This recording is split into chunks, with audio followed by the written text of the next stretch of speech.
Chelsea, Chelsea, Chelsea, Chelsea, Chelsea, Chelsea, Chelsea, Chelsea, Chelsea, Chelsea, Chelsea, Chelsea, Chelsea, Chelsea. Up the Chelsea every single time. Make Chelsea great again. You already know what time it is. This is actually the first stream I've done all week. I have been slacking, people. So smash the like button. We got so much to catch up on. This is how we usually do this. If you're new here, usually it's the watch-alongs. We do whatever. But before the watch-alongs, we just break down Chelsea news. I react to videos that people have tagged me on throughout the week. That's where often you might see little clips go around on TikTok and whatever.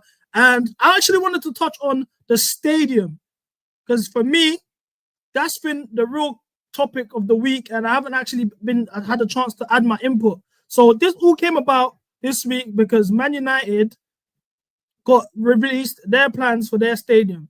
And I want to know what you lot actually think of the stadium, first and foremost, and what we can do. And then we'll touch on Chelsea, Stamford Bridge, and what we need to do moving forward. But as of now, so this is the new Man United stadium. My first impression when I saw this, 100,000 capacity, it would be the largest stadium in the United Kingdom. I think that's fitting for the biggest club in the country, all jokes aside. You would expect the biggest club in the country to have the biggest stadium in the country. I do think, in terms of this, it does look like a Matchday. I'm not mad at that. As a team that was been connected to Devils, it's only right that they actually do a rebrand. I don't know what just happened there.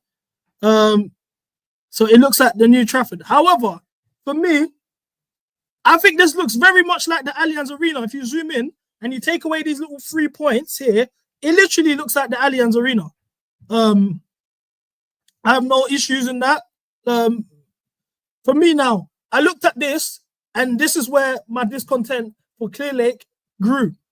Because Ineos 1 year in, when they came in, they told everyone from the jump.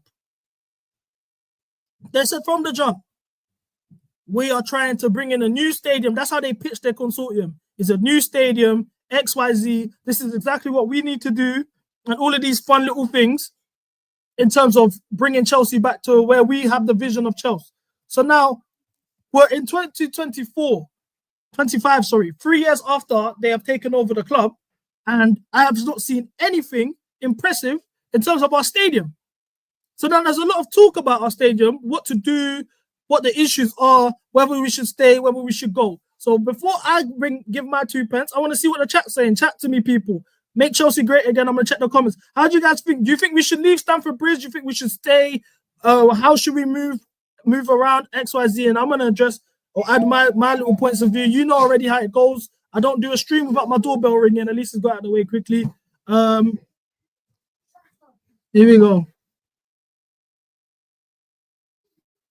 Abdi has says we should leave. Big up. There's no space in London. I don't know, man. Redevelop Stamford Bridge. I don't know. It's very difficult to redevelop the bridge, though. This is what a lot of people fail to understand. Because when I look at Stamford Bridge, for example, this is, okay, let's say this is Stamford Bridge here. So the problem with Stamford Bridge is we've got the district line on one side and we've got a cemetery on the other. If we was to actually expand the stadium, our best bet is to knock down the hotels over here where the cursor is on the right-hand side. We would have to knock down the hotels. We can't build up. We can't build higher because of the sky view and all of these things. So in terms of the Stamford Bridge, we can't go wider. If we was to go wider, we have to knock down the hotels. I did think they were going to do that when Blue Coat sold the hotels to themselves, but I don't know. And as well as that, we can't go up. So our best bet is to dig underneath and then build underneath, and then it'll be like this. So I don't see that making sense. So now a lot of people have now, because of a lot of misinformation and all the Clear Lake bandits, have come out and said, well, the issue with why we haven't got a new stadium is because of the CPO. Now, I think that's a load of bollocks. This is when you guys lose me. So to be a Chelsea pitch owner, it's actually not difficult whatsoever. I got given a share as a pitch owner for my 17th birthday. one little shorty I was chatting to back in the day, she knew I was proper Chelsea. So, you know, she wanted to dab me up with a, you know what I'm saying, a quick little share, CPO things. Even when I got that gift from her, by the way, I was like, this is dead. You might as well have just bought me the kit. Like, this is dead. And I realized over time, oh, I should have not done this brown and dirty. I'm not going to lie, but that's besides the point. So for me personally, the CPO are getting now a fair share of criticism because ultimately they are not selling their shares, me included, to Clearlake. I don't think there's an issue with that. Personally, I'm not going to lie. I don't like the whole nature of, oh, this and that, we're getting held back, all of this, the fans are not helping us.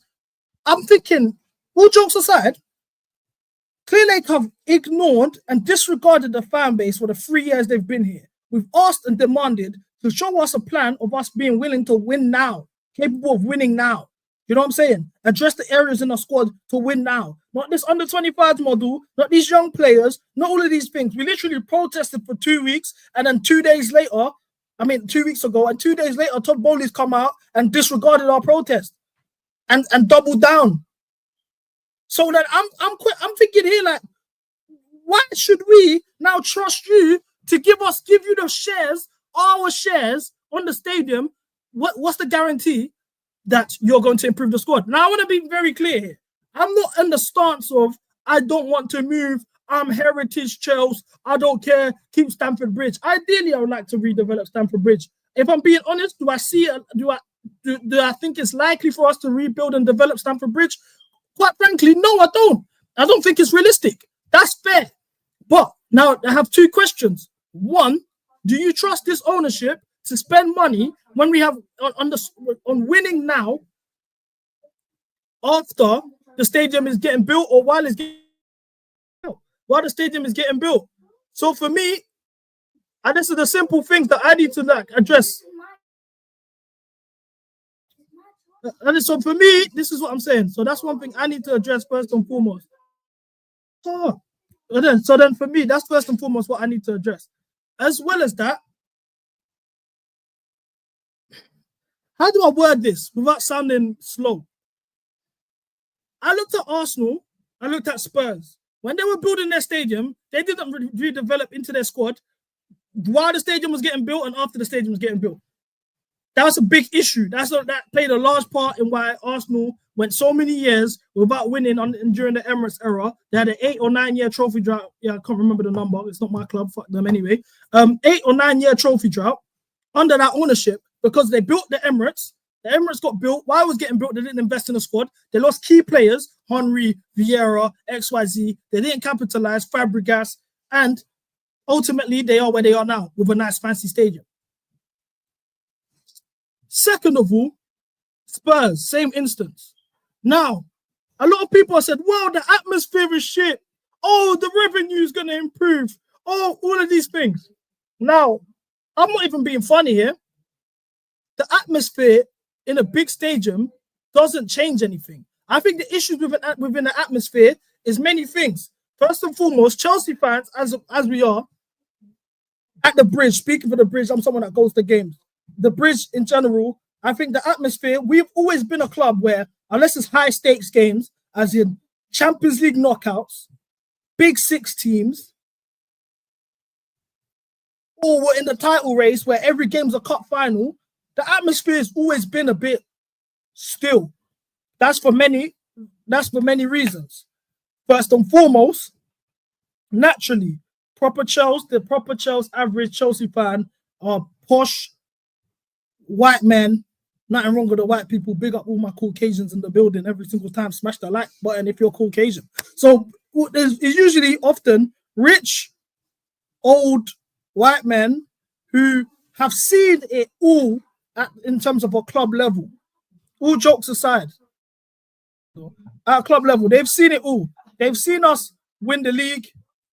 They've seen us win the Champions League. They've seen us win. They've seen us win against rivals. They've seen it all when it comes to us. So ultimately, they're a bit more stush, whatever. That's first and foremost. But as well as that, I think a lot of people put the blame on tourists, all of that type of stuff. That's one contributing factor. But I think they need to incentivize tickets for young fans. The way it is in terms of tooting, there's a ticketing problem at the club. You cannot buy tickets through the VWR. That's been an issue for a long time. Even for me getting tickets, I've got to get tickets from resale sites. I have no issue getting tickets off resale sites because I don't want to put money into Clearlake anyway. But the fact that that's the case for many young fans is an issue that needs to get addressed, because it'll be the younger fans that are more keen on singing and chanting and rap and trying all games. The younger, excited, new generation of Chelsea fans, my age and under, 25 and below. That's something that we lack as a football club. We don't actually have that. So when you look at you look at these things, that's why the atmosphere is bad. I don't think moving stadiums is going to fix the atmosphere, because West Ham's atmosphere, I was at West Ham away, absolute horror. Absolute horror. Many of these modern stadiums, the atmosphere actually isn't great. What Arsenal fans are complaining about their atmosphere. West Ham and Arsenal fans are in a similar situation than us, where I think they get priced out for tickets. It's much more expensive anyway. Like, the atmosphere there is dog shit. That's just being frank, no Lampard. Like, the ballot system in terms of Arsenal and what that's become has played a big part. Is that the real Jimmy that said go sit on the top of the CPO? That can't be the real Jimmy. That can't be the real Jimmy. That can't be the real Jimmy. But if that's the real Jimmy, bro, hit me up on WhatsApp. I'll send you the link. We can talk about this, bro. Like, we can talk about this. You got my number, bro. You can message me and I'll send you the link, bro. We can actually talk about this properly. Now, in terms of the fans, all jokes aside, yes, I've said it. The fans are an issue. The older fan. I've gone to the bridge enough times and I've started chants. Many fans have started chants, whether it's Matthew Harding, whether I'm at the at Shed End or the West End, and it's not done anything. Guys will look at you like you're tapped. I've seen that in real time for many reasons. A couple of the old blocks are like, oh, allow it. There are a couple of tourists. I don't think the tourist thing is that much of an issue the way it's spoken about, but is a thing. So I think we need to incentivize tickets for young people. That's something that I think needs to get addressed. I think we need to do certain things that Manchester City did at the time when they were trying to get more people at the Etihad. It was, okay, so let's slap some tickets on uni days. Or let's do a thing where under 25 members get priority for certain tickets. Stuff like that will bring the atmosphere much higher. Most of these old Chelsea fans who have seen it all, from us being sold for £1, us getting relegated, to us winning the Champions League and the league, they've seen it all. They're at a point now when they couldn't give a shit about Leicester at 2 p.m. on a Sunday. It's a chore. Do you get what I mean? So it's like, why are they going to sing and chant? Whereas there's many young people that if the tickets were affordable, would go to, or there was incentives for young people to get more tickets now, it would be simple. You will see more energy because many men haven't seen us win in the flesh. Many men haven't seen titles in the flesh. They haven't seen trophies in the flesh. They haven't seen all of these things. They would want to see that. They would be more pumped up. It's the bridge. They're going to have all that atmosphere. Yo, is that the real Uncle Phil in the building? Big up my boy Phil, man. It's nice to see you, man. Big up, man. Seriously. Let me send Jimmy the link as well. Jimmy, if that's really you, I'm gonna message you the link right now.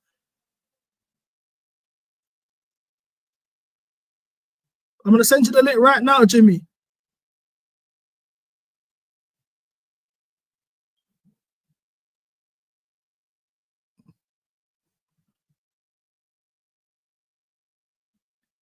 It actually better be him.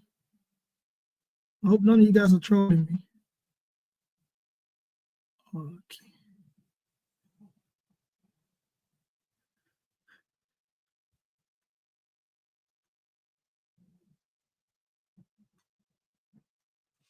But yeah, as I was saying, yeah, I'm driving. I'll see how I can log on when I stop. I bet, Jimmy. I sent you the link anyway. But as I was saying, yeah, in terms of the stadium, the issue, I agree. The stadium for a team like Chelsea, like I said when I saw United Stadium, 100k capacity for a team that's the biggest team in the country, 100k capacity makes sense. They're the biggest team in the country. standard. Us, as the biggest team in London, teams like Sunderland shouldn't have better stadiums than us. Everton shouldn't have better stadiums than us. I agree. 40K capacity is dead. Many man, if you ask a lot of these Chelsea fans, all of this stuff, oh, who do you want to bring in? What players do you want to bring in? Guys will tell you, Rodrigo, Leao, all of these guys. Look at the stadiums they play in.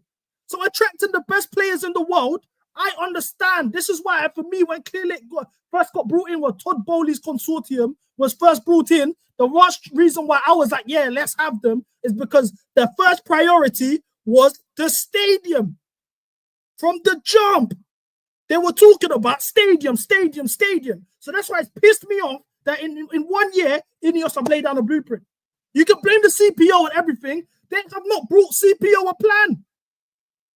They have not brought the CPO a plan. This Earls Court, they've bottled Earls Court. If Earls Court was there with a prospective plan, I guarantee most men would have signed off. Now, in terms of CPO, they actually have leverage over this board. This is the thing that you man don't understand. There's been complaints about investing into the first team, improving the squad now, showing some intent to actually win. Certain decisions they've made, hiring a certain manager who has these types of credentials, bringing in certain players, not addressing the striker issue, the centre-back issue, the goalkeeper issue, issues that have been there since when they first took over the club, and they haven't addressed it in 3 years. Guys that Win Stanley and Lawrence Stewart, they want to get rid of. The reason why we've been protesting the last couple of weeks, because of this stuff. So now you want to come to the fans after neglecting us. Simple. Now let's form some sort of agreement. Let's see eye to eye on a certain front. Okay, you want us to hand over our rights? Okay, calm. Now, if in return, I want you guys to improve the squad. Because don't think once they improve the squad, once they get the stadium, the squad's going to get improved while the stadium's getting built and afterwards. It's going to take some years. We've seen it many a times. That's one. Two, the stadium isn't going to answer the issues of the atmosphere if the football in itself isn't cutting it. It's the same thing with Man United. It's all fun and games having that beautiful stadium, but if the football on the pitch isn't cutting it, then so be it. Because I've been to West Ham's ground. It's quiet. It's quiet. So this is the thing. The stadium is one thing, but it's about the football on the pitch, and it's about incentivizing young people into getting in the stadium. As long as we don't have young people in the stadium, I promise you the atmosphere is going to continue to be this way. We need some sort of cultural shift. Now, the argument can be, oh, well, Jose complained about the atmosphere when we was in 2014 when we were top of the table. And I'll say that's fair enough. But who was there at the time? It was the same rich, old men who have seen it all. Big up Wills, facts. 120 people in here and only 30 likes. Man, them smash the likes. This is a disgrace. Smash the likes, bro. This is mad. Does CB want to stay at the bridge? No, I don't want to stay at the bridge. I'd be keen to stay at the bridge if we could expand, ideally, but I don't think we can. I don't think that's realistic in terms of expanding. But my thing is, where are we going? A lot of people are crying, oh, the CPO, oh, this and that. We need to move stage. Everyone's putting their fingers at the CPO, but there's no prospective stadium plan. We don't know what it's going to look like. We don't know where we're going. Why are we going to hand over our shares with no plan put in place? This is why, for me, it's irritating.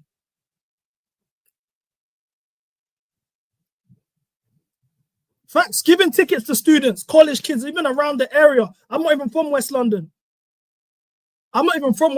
So cool. But even if you're going to give tickets to guys, people in Fulham, Hammersmith, discounted price, you know what I'm saying? Working class families, discounted price, stuff like that, that will incentivize young people to go to games and go in the stadium and that. Because even now, the fact that our ballot system, we can't get tickets. We get priced out. There's so many touts. I don't know if there's bots in the system. It's been flawed for years. In terms of getting tickets to actually go to the stadium, it's difficult.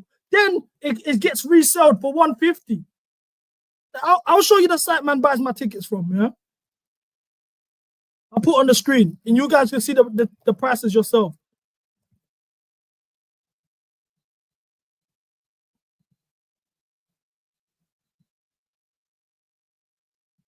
It's mad. Cool. This is the site I buy my tickets, yeah? Footballticket.net. Let's get Chelsea up. Cool.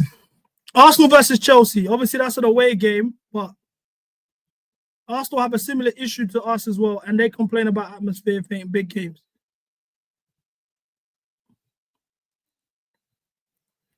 The cheapest tickets you will get, and this is before the admin fees they add on top, is 165. Short side upper, where's that? Right at the very top of the stadium, yeah? That's right at the very top. The worst seats in the nosebleeds, 165. Let's look at the additional fees on top of that. So you're paying 225 for Premier League tickets. What young people are getting in the stadium? The type of clientele that you're targeting or that will go to games are not the type that are going to sing and chant. Our next home game, Ipswich, yeah? Ipswich at home. Actually, no, sorry, I'm mistaken. It's Spurs at home. Spurs at home. This is at the Bridge. Cheapest you get, 139. Short side, lower level. Once again, meaty tickets, 190. 190 pounds. So do you understand? Obviously, there's people that can get on the low, but this is where man actually buys my tickets from online. That's the website I buy my tickets from. But can you now see, yeah, why the atmosphere is an issue? It's much bigger than just the stadium and all of these things. All the London clubs, I don't know what's going on in Manny, but most of the London teams are getting priced out. What young people can go to games regularly and spend 190, two bills every game for 38 games? Okay, we'll do 19 games for home games. 19 games. And then on top of that, we're playing shit. And the football's not exciting. And it's lethargic. I saw something that the Shed End posted yesterday.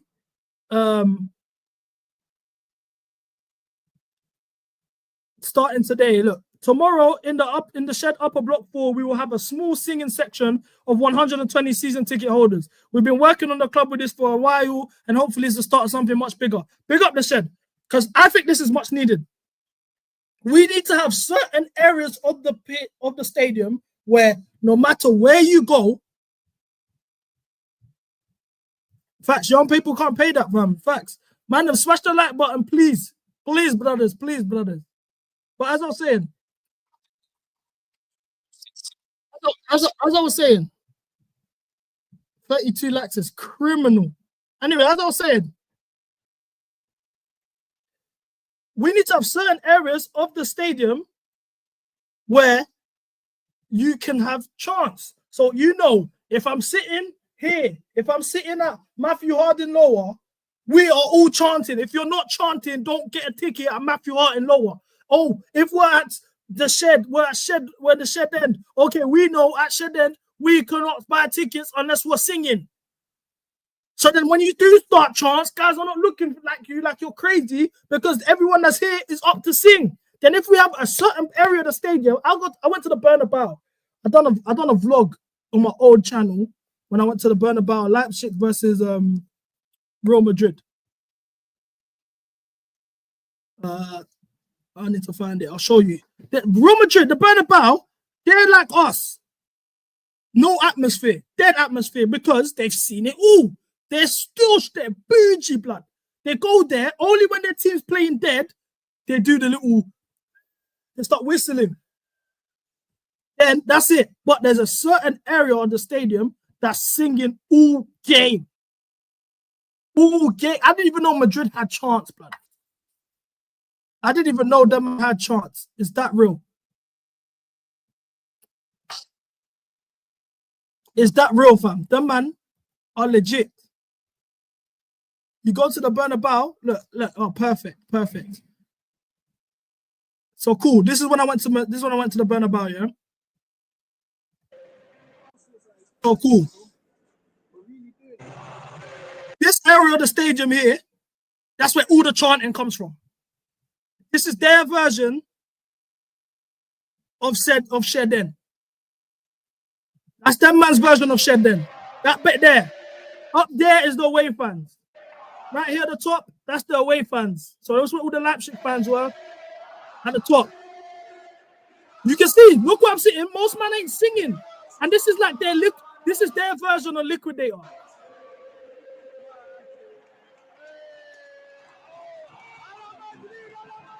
But most of the atmosphere comes from that side of the pitch because they know we've got high-end, big money spenders. Tickets ain't cheap to come to Real Madrid in a Champions League game. So us as season tickets, it's our responsibility to hold down the atmosphere because most men are either tourists or rich clients who just don't want to actually sing 24/7. I want to sit here and enjoy it. That's what it is. So when you look at that on that sense, I can understand why the atmosphere is shit. So us moving to a bigger stadium, all it's going to do is bring in more tourists, more, richer fans that are going to get priced out. Tickets are going to go higher. Do you get what I'm saying? And I'm going to have an issue with that. Let's make our revenue. I want tourists to come and say they've gone to see shows. I want people to come to London and the first thing they're doing is come to see my beautiful football club. And you don't come to London without going to see Chelsea the same way you don't go to Madrid without at least trying to see the Bernabeu. I want that to be a thing. I have no issue with tourists coming to games, but I think we as a football club need to have some sort of standard to the point where you come here, you sing. You sit at this part of the stadium, you sing. This area of the stadium, we need to do it like this. Blocks of 500. It's a 40k capacity stadium. Blocks of 500 in each stand that are just their responsibility is to sing. CB, do you think the coach should set the culture? I think Maresca's done a poor job with that aspect. Do you know what? Yeah, I would say it's bigger than the manager. Many men have tried to do different things. Last season, Pochettino moved he swapped the technical areas because he felt that the bench was initially near the away side, and he felt like that didn't make any sense. So he was like, let me move the players near the home side, near Matthew Harding, like this. So then they're closer to the players and they will sing more. And that didn't work. I think this is more of a senior thing. It's the responsibility. Yeah, I like the fact that we are the shed on taking responsibility, but I think that's what they're supposed to do, and they have to collaborate with the club. In terms of pricing, it's bigger than the manager's hand. The guy's a yes man. He can't even choose what players come into his side, let alone fucking ticket prices. It's more of an infrastructure thing. Thoughts on Poch's recent Chelsea comments? What Chelsea comments? What did he say? Sporting directors and owners create the culture, manager implements it. But then what do you mean by culture? This is when you lose me now, because culture in what sense? Because yes, the culture is bad in terms of singing, chanting, all of that stuff. Yeah, but right, this is I can't put the blame solely on the ownership. It's much bigger than the ownership.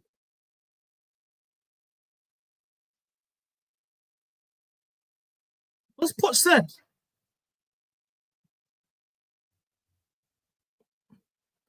What's Poch said? This is the only quote I've seen here.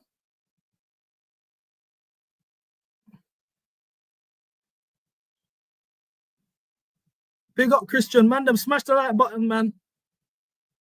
100 man and 30 likes is insanity. All right, cool. It was a good season for us to change the dynamic, to put the team again in the position to play in Europe. For different reasons, we split. We're happy with the experience. I have no opinion on that. That's very PR. I don't know. I don't know. I don't really have any thoughts on those comments, though. I'm not gonna lie to you. I know when our fan base guys are gonna have an issue with the Poch outside. I mean, the whole Poch said we had a good season, but anything Poch does, the fan base have an issue with. I have some stuff that got sent to me that I was supposed to review.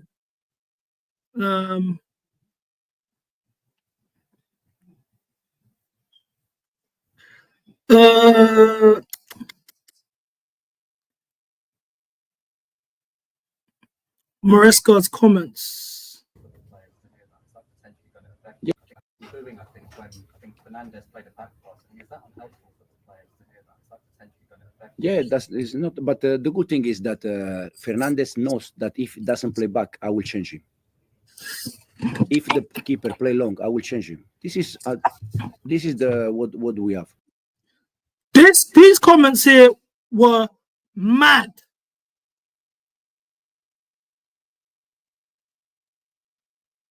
These comments here were mad. I'm gonna like the fact. This is the thing, yeah. I said it a lot. I can't, like, this is the thing. I don't want to get to a point where it becomes an agenda. Oh, you got an Maresca agenda. I just want my club to be where we rightfully belong, where I've seen us be. Look at Diego Simeone yesterday. Look at that mentality. Yes, they lost at home. Yes, it was sad. I think they were the better team. Regardless, they lost. I'm a results man.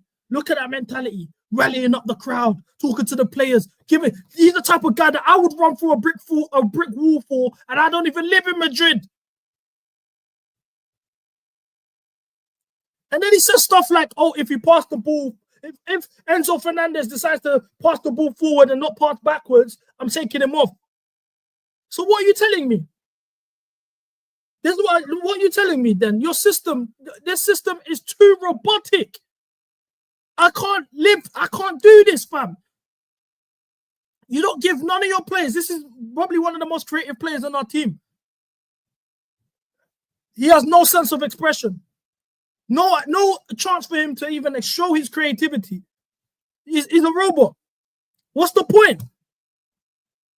If I can't do what I do best, and that is being creative, picking out a pass when I see an opportunity that people might not see, my vision, why I get paid for, to do what I do, and you can't do it, what's the point?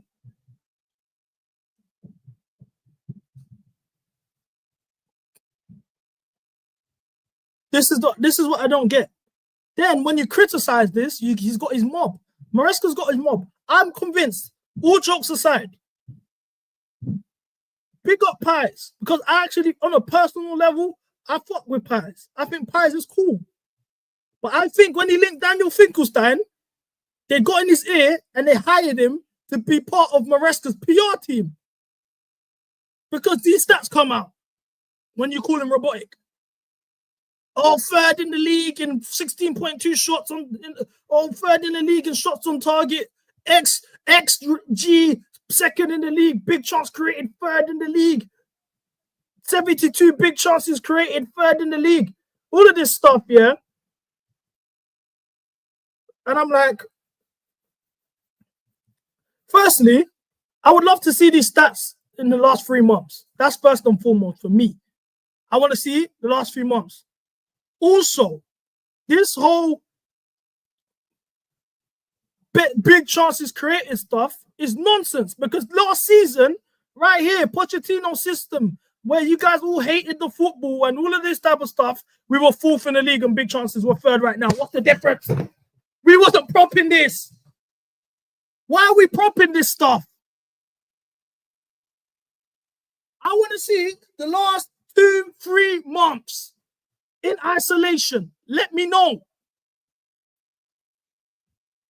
Because I promise you guys right now, if he doesn't win against Arsenal, top 4 is shaky. It's shaky. There's a reason why we want United and Spurs to win today. Because we need that 5th spot. We know it's shaky. It's in the balance. Because I was on the birth I was saying it. We know exactly how we need to beat Arsenal. It's not rocket science. We need to just run the low block. Something that I've seen him do previously for us against Newcastle in the second half. Brighton, that pretty much that whole game was hitting them in transition, low block transition, low block transition. Wolves, but I'm talking, Wolves was what? The second league game of the season. Brighton was what? The 6th game of the season. We haven't seen that since. You look at Arsenal, for example, against a mid-block. This is Arsenal against Newcastle in the Carabao Cup at home. You see here? Blocks of 4. Literally straight, 2 blocks of 4. No answers. You look at that. Declan Rice in the pockets.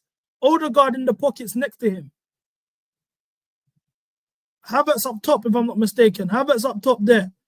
So Havertz ain't even available. You look at this. This is easy. They couldn't break this down. We know the template to beat Arsenal.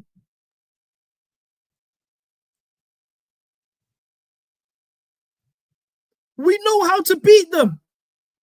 So then now, we look at on transition. We've got outlets in Neto. I'm not Neto's biggest fan. He's probably one of the best outlets in the league. I think for him, his game is based off in transition, is his bread and butter. Neto as an outlet. Palmer, the type that can pick out a pass with his creativity as an outlet. Same with Enzo Fernandez. These are the things that the managers criticized Enzo for and said, if he passed forward, I would have hooked him. So we expect to go to Arsenal, where our attack is already limited, and we're more than happy enough to give the ball and sit back and hit us on the break. Why don't we do that when they know we've seen numerous times that's how to beat them? Man United did it, got a point. West Ham did it. Graham Potter's West Ham, the worst Chelsea manager I've ever seen, has done it and won at their ground. Nottingham Forest held them in hell once again. Same method. So then I don't understand. If I know how to beat him, you guys all know how to beat them. Why won't the manager do it? That's when you now touch a question. Is he stubborn? Is he rigid? Does he have no plan B? Facts. Our team is literally a counter-attacking team, but the manager wants us to play possession football. Facts. And I don't understand why.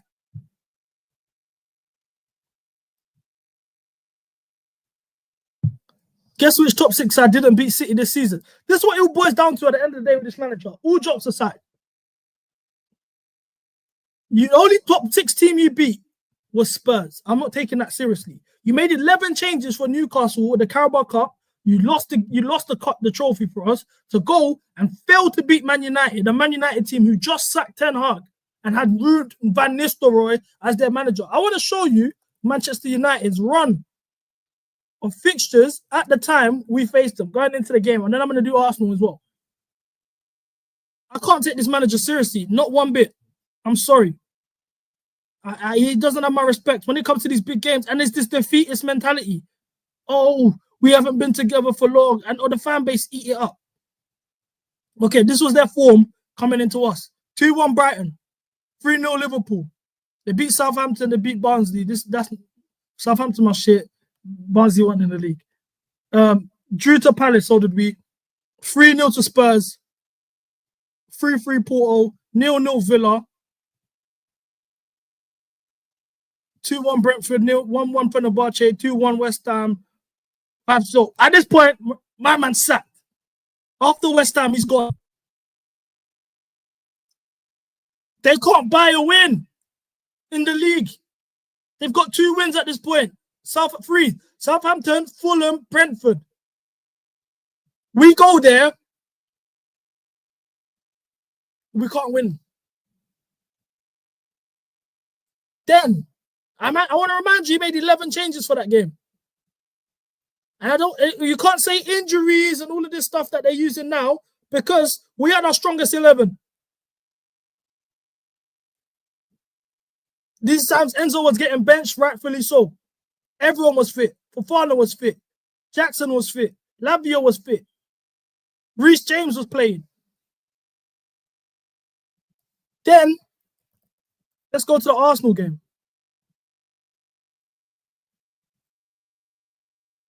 want to just highlight these big games. Man City done the double over us this season, by the way. His excuse was, it's Man City, they're the champions. Fan base ate it up. This loser mentality is going to be the end of us. So cool.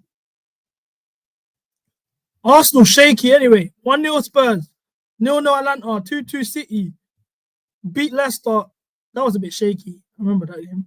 Southampton lost 2-0 to Bournemouth. We beat Bournemouth at the time. We was gassed. 2-2 Liverpool. Lost to Newcastle. Lost to Inter.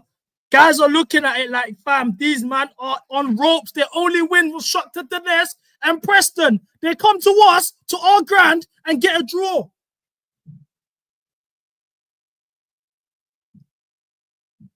Team news out, yeah? So when we're talking about the Arsenal game, it's a must win. There's no sugarcoating it. You've done criminal things. And I know the excuse is going to be, oh, we've had injuries. Oh, we ain't fully fit. Oh, all of this stuff. And when we was fully fit, you weren't beating these man anyway. Jorgensen, Achimpong, Chalobah, Tosin, Badiashile, Caicedo, Enzo. At least he's playing both of them together. George, Dewsbury, or Sancho, Neto. It's mid, but like, it's stronger than last week's side. Now, I want to look at the bench, because the bench for me, for me, I'm a Cobham man. I love to see a Cobham debut. I'll be honest with you guys. Big up Gallagher for his goal yesterday. So anyway, Sanchez, Bergstrom, Colwell, Murray, Campbell. I don't know who that is. Cobham sexuals. Let me know who these guys are. How good they are. What positions. Where's Atomic when you need him? Kukurea, Antwi. Big up Genesis Antwi. Amogu, Walsh, Palmer, Mheka, Nkunku. So how would this team line up?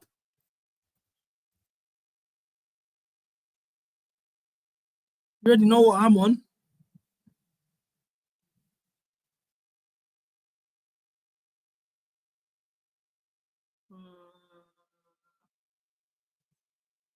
Here we go. Let's get it.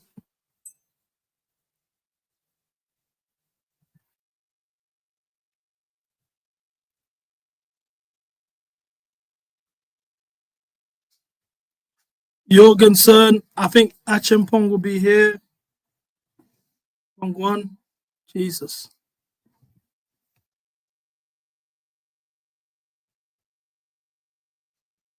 Is Kukurea playing? Ooh. Brother, what are we doing here? That's cool. Tosin. Hey, I'm confused. Is this Badiashile left back? This is Badiashile left back, man. Them. Also the manager's fault, by the way, because he got rid of Vega because he didn't want to use him. Enzo Caicedo, oh my gosh, Badiashile left back is mad. I'm still confident. I still think we win this tie. Why do you lot feel, people? Is that Dewsbury who in the 10?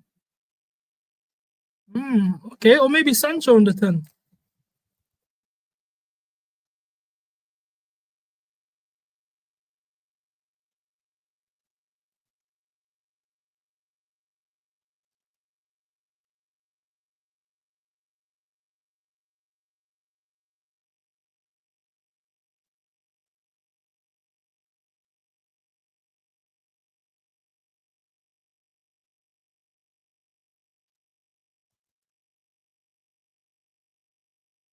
So this is probably how we line up. Who's inverting? That's the real question. Let me see what the chat's saying. What is this lineup? Are you crashing out if you guys lose? Of course. I mean, if we lose them, yeah. I mean, I was gonna say if we lose and win the tie, but we only got 1-0 lead anyway. So yeah, if it was out, of course I'm crashing out. 16-year-old on the bench. That lineup is criminal. Sack him if we go out. Haram lineup. Just got a headache from that lineup. Big up Ebbs, man. Let me get you a mod, fam. Why you not got a mod? Lineup is meaty. Lineup is dead. Who's inverting? Great question. Who is inverting?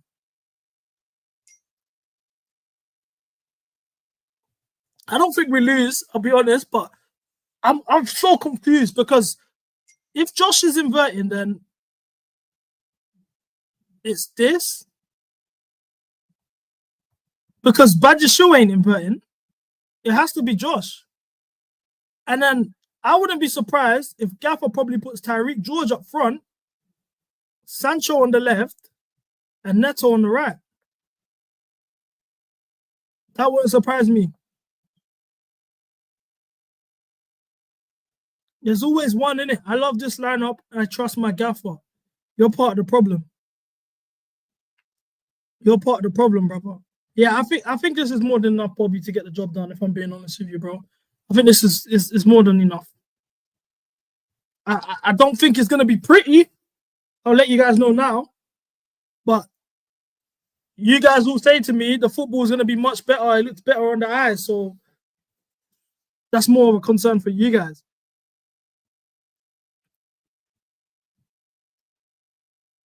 It's mad, though.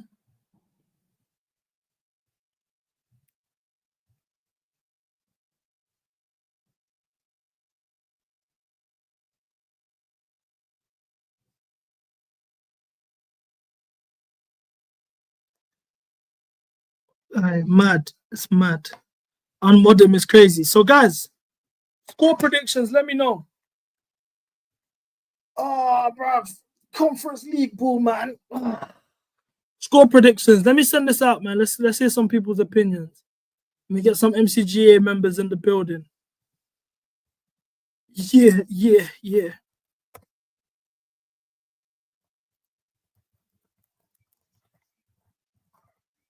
Oh, do you know how sad it is, yeah, for us to go to 2 days of just absolute cinema, fam? Champions League, yeah?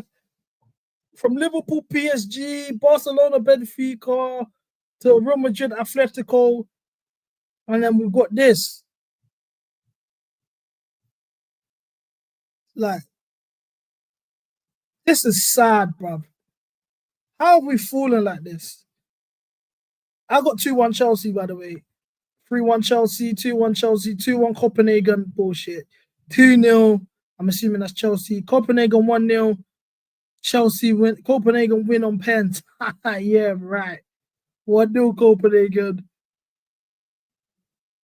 Sensible lineup considering we got there's always one. Yeah. Chelsea 2-0, Chelsea 2-1. So ultimately, we've all got us winning this tie.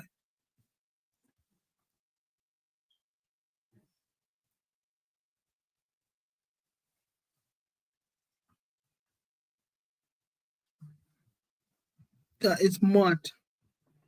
That is mad. Chelsea's primetime UCL. Fam, Wednesdays like this, like, look at that Real Madrid Atletico tie. You know Chelsea would have got away with that. We would have won that, man. The PSG one, like, we've had them wars with PSG when they're just so scrappy, like, you're better than them, but they beat you. I think with the Liverpool one, they actually just got outplayed, simply. Like, Salah's Ballon d'Or push is over. In my opinion, that Ballon d'Or push is in the dirt. It's over. You can't get away with 2 legs like that the way Salah did and expect to win a Ballon d'Or. Him and Hazard, I understand why they get compared to each other because they're both league merchants. But keep Neymar's name out of your mouth. These Salah fans were running around saying he's better than Neymar, all this nonsense. That performance just showed. He couldn't prove himself. Another one was Gravenberch. The way guys are talking about Gravenberch the past couple of weeks is about time. For Ballon d'Or, for me, I still think Mbappe, I want Dembele to win it, personally. I actually want Dembele to win it. I think Mbappe maybe just depending on how they close out this campaign, but because Champions League plays such a big role in this, and I think Club World Cup will as well, that we probably don't even know who's going to end up winning it. The favourites ain't even being talked about right now. I don't want Rafinha to win it because I don't want a Brazilian at Barcelona winning it and they're going to start calling him better than Neymar and that. This Rafinha Ballon d'Or ain't serious until Ross actually win a Champions League. Barca don't win. They're like, right now, they're like Arsenal. When it comes to Champions League, they're the Arsenal of the Champions League. I would never take Barcelona serious as a club, as an institution, as anything. Like, the only people I respect at Barcelona is Ronaldinho and Neymar. Fuck the rest. And Busquets. Fuck the rest. Fuck Barcelona, man. But I look at Barcelona now, and for me, they probably bottled the league. I don't think they win the Champions League. I would love to see an El Clasico final. Look at the Liverpool fans crying. Womp, womp, womp. Grav is playing out of position. Are you scouts? Grav is playing out of position and he's still outperforming your favourite midfielders, lad. Allow it, bruv. Don't care. He got outplayed by Vitinha. Yao Neves and them, man. Slipping and sliding on the floor, had no answers. What's that? What's that Gravenberch turn that he does? Where was that today? Or this week, should I say? Allow it, bruv. Nah, I don't care about Christensen. 5 UCLs and what, Arsenal? Yeah, you're Arsenal right now. Arsenal got league titles. Arsenal got league titles. What does that mean? They're still bottlers. When it's crunch time, you guys, time and time again, shit the bed. I'm not taking Barcelona seriously. Sorry. Big up Lamine Yamal. That's it. I rate Eto'o. I rate Eto'o very highly. I rate Eto'o very high. Messi, no, I don't respect him at all. I don't think Messi's a top 10 footballer. If we're just talking footballer, I don't think he's a top 10 footballer in the world. One Messi. Iniesta, I rate him. Xavi's dead. Xavi's overrated. Xavi's made his debut in the 90s. Didn't even start in the 2006 Champions League final. And then he won his first Champions League in 09, and he got all his flowers, fam. Xavi's dead. Iniesta, yeah, I can't lie, I got love for Iniesta. Rivaldo, I was too young. But yeah, Yaya Toure, I don't look at him as Barca, though. He had his year and whatever. Xavi's overrated, bro. It's just his nationality that carries him, bro. Xavi's mad overrated. Xavi made his debut in the 90s. He peaked in like 2012 and he retired in 2015, fam. And he didn't do nothing until 2008 onwards. Had a super team for his country, super team for his thing. Guys like Iniesta, for me, I rate Iniesta, but I think Lampard's better than Iniesta. Because Iniesta was never the best footballer in his team. Lampard was the best player in our team for 10 years, bro. Had to carry us. If you put Lampard in that Spain team, he still wins the World Cup and the Euros. Iniesta doesn't win us. He doesn't win any of those things for England. Put Iniesta at Chelsea. Is he carrying us the way Lampard did? No, he wouldn't. Now, this is what I'm saying. Like, this is like, because you guys got spicy names, you lot fall. I don't like you guys. You're gonna keep asking me about Barcelona, guys. I've told you I only rate Eto'o, Neymar, Ronaldinho. Stop bringing me all of these guys, bro. I don't rate them. Like, it may sound like a shock. I don't. Who's top 10? Too much thinking right now. Off the top of my head, number 1 is Neymar. And go from there. But like, Messi ain't even better than JJ Okocha. What Suarez? Suarez is another guy. When he was the main man in his team, they couldn't win nothing, bro. He literally scored 52% of his goals against the bottom half of the table. Like, when it really was showtime, he got no goals against the top 4. The only top 4 goal he got was United, who didn't finish in the top 4. When they needed him that season, he went ghost. I can't agree with that Iniesta one. I hear it, but I hear it. I actually rate Iniesta as a midfielder. I got him high, but he ain't better than Lampard. Sorry, man. He ain't, bro. But that's how Chelsea I am, innit? I'm Chelsea. So bro, I've jokes aside, Lampard sat second in Ballon d'Or podium in 2005. Didn't even win the Champions League. Finished second behind Ronaldinho, fam. If we went for that Luis Garcia phantom goal and we went to that final against AC Milan, he would have bossed Kaka as well.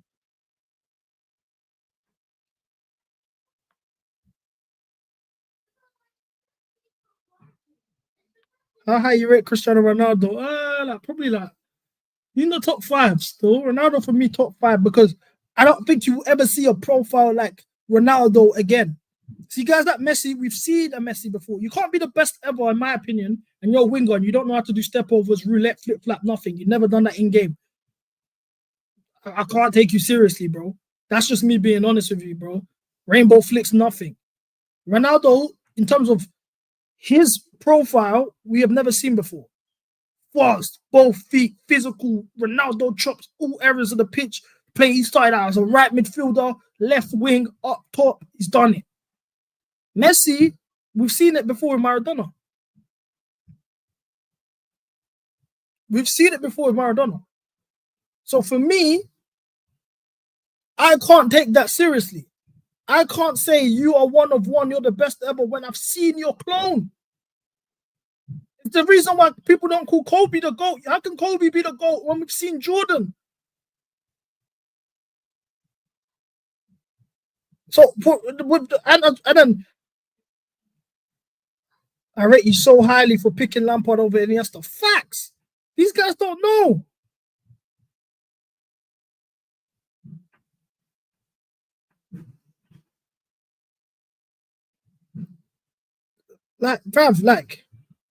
And I'm a football purist. I enjoy the beautiful game.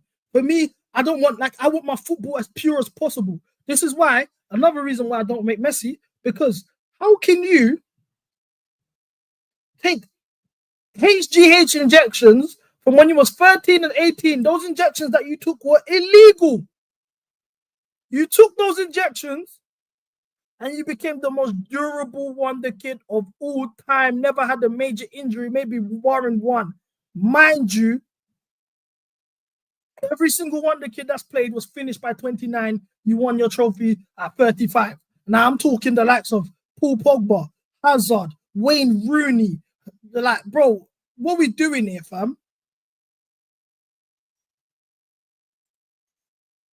Lampard has more goals. Lampard has more assists as well than Iniesta, bro. Lampard's got more assists, and Iniesta played with probably arguably the greatest goal scorer of all time, alongside the greatest footballer of all time in Neymar, alongside one of the best strikers of our generation in Suarez, and he still got less assists than a Drogba who was getting 5 league goals. That's what I'm saying. Lampard played with somebody, and Drogba's my favorite player, Chelsea player ever. Ever. But let's keep it frank, no pod. Lampard played next to guys that got 5 goals in the league campaign twice, and has got more assists than Iniesta.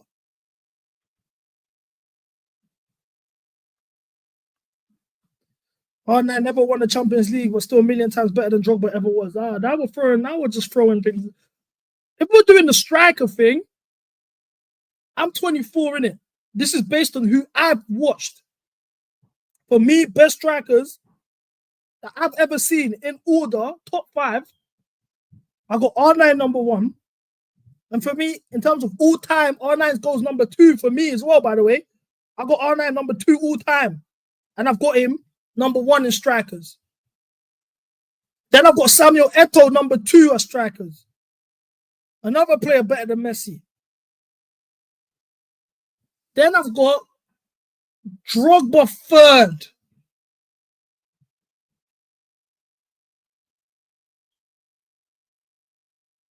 I've got Drogba 3rd. I've got Benzema 4th. And then we could debate 5. I got Henry 5th, actually, yeah. I got Henry 5th. That's my top 5 strikers I've ever watched. I rate Cavani. Cavani is cold still, but Cavani, he don't come in those conversations. I know a lot of guys say Ibra. Ibra's brand was good. Ibra can't be in that conversation for me personally. And I can argue this. I got points. I can really argue this if you want to debate me on it, for real. Like, it's not a joke.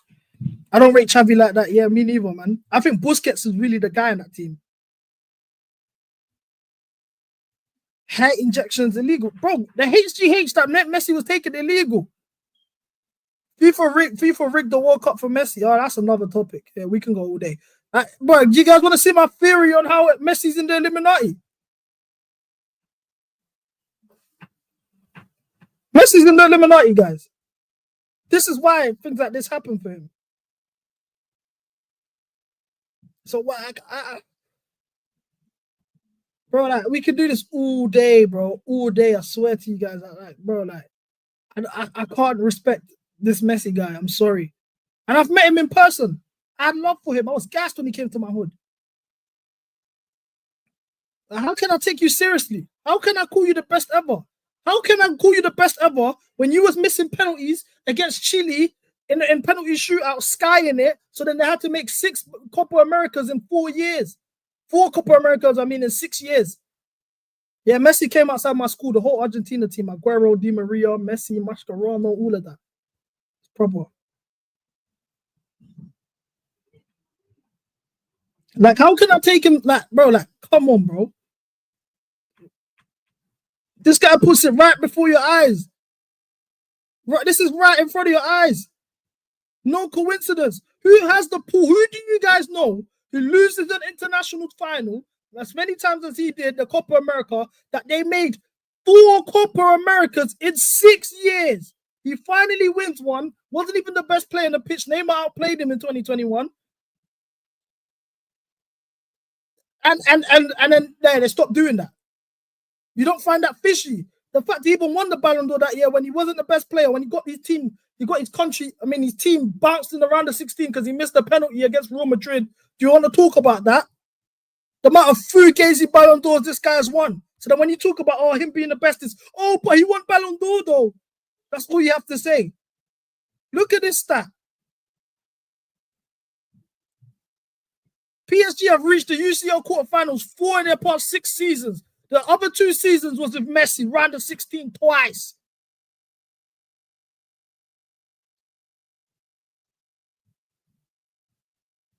Those coppers were crazy facts. Big up Shaqs. Fam, I can't respect this Lionel Messi guy. The guy was on HGH injections for 5 years. Why couldn't you guys not find me another wonder kid as durable as he was? Because they weren't on drugs.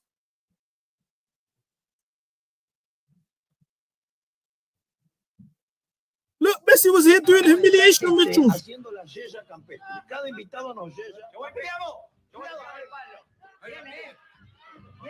How can I take him seriously?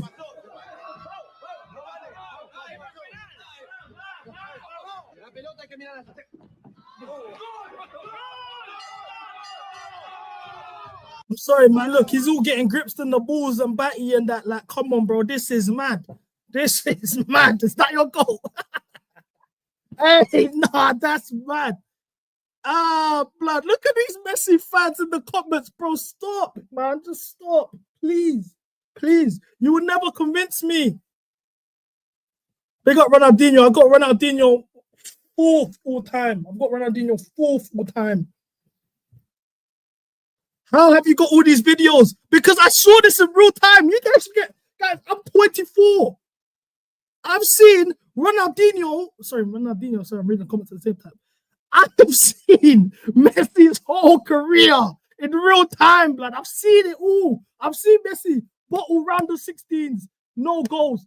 Second leg to the Champions League away days, no goals. I've seen it enough times, him getting bounced in finals. His whole career, he was told he wasn't a leader, he wasn't a mentality monster until he signed up with the devil, joined the Illuminati, started having Diddy parties on TV, and then they made 4 Copa Americas in 6 years so he can get his first one, and then they won the World Cup. And if you want me to really touch on that World Cup, I will, but I'm saving that.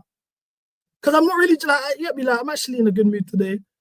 If I start doing all of this stuff, like, it's just never going to end. But generally, Messi, probably hands down the most fugazi footballer of all time. Messi ain't even better than JJ Okocha. Facts. Look at all the players. This is my top 5 players of all time, yeah? This is my top 5 players of all time. For real. Like, I'm not even bullshitting. I've got Neymar Jr. number 1. R9 number 2. JJ Okocha number 3. Ronaldinho 4. CR7 5. All of these players that I've just named, these 5 players, have bossed numerous leagues. Numerous leagues. I've seen Messi, I've seen Neymar do it in Brazil, France, Spain, European stage. I've seen R9 do it. Italy, Spain, Holland, world stage.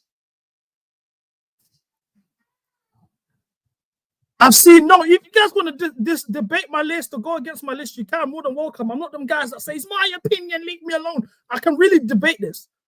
JJ Okocha, I've seen him do it at PSG and Bolton. Ronaldinho, I've seen him do it at PSG. I've seen him do it in Spain. I've seen him do it in the European stage. I've seen him do it in Italy. Messi, spooky. There's no Ronaldinho without JJ Okocha. There's no Messi without Ronaldinho. Do the maths. Look, this. If you're not 70 plus, yeah, take Pele off your list. Take Pele off your list, blood. Even my dad don't have Pele in his all-time list, bro. You're a boy in it. You're a boy in it, fam.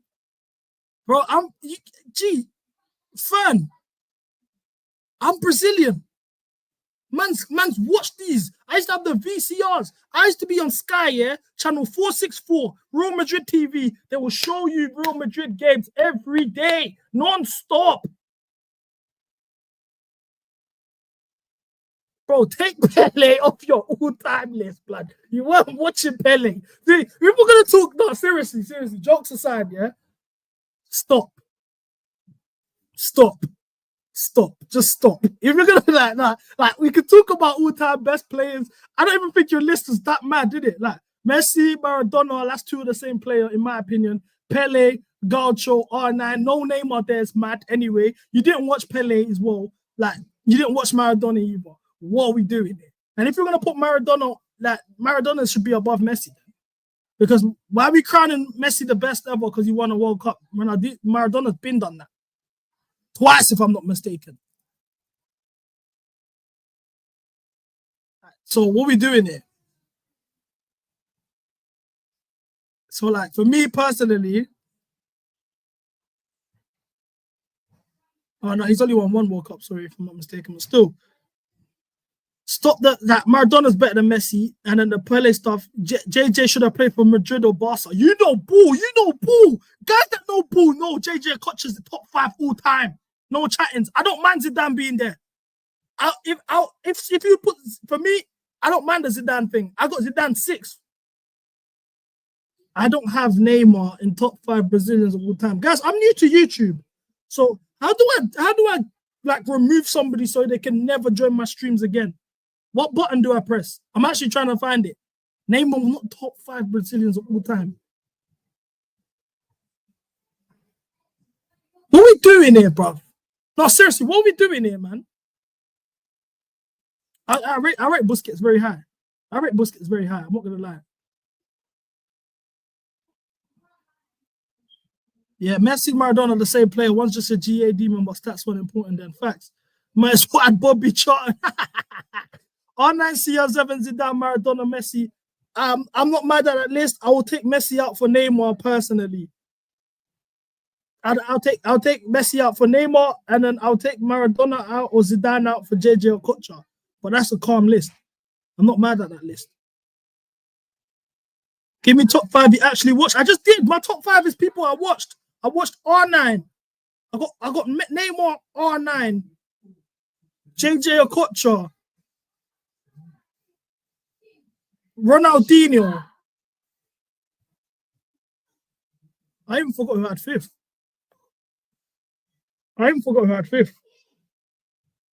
Ronaldinho. CR. I don't know.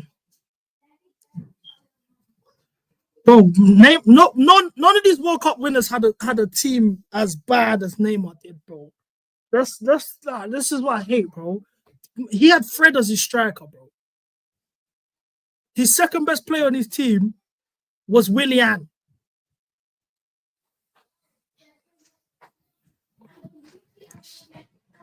Come on.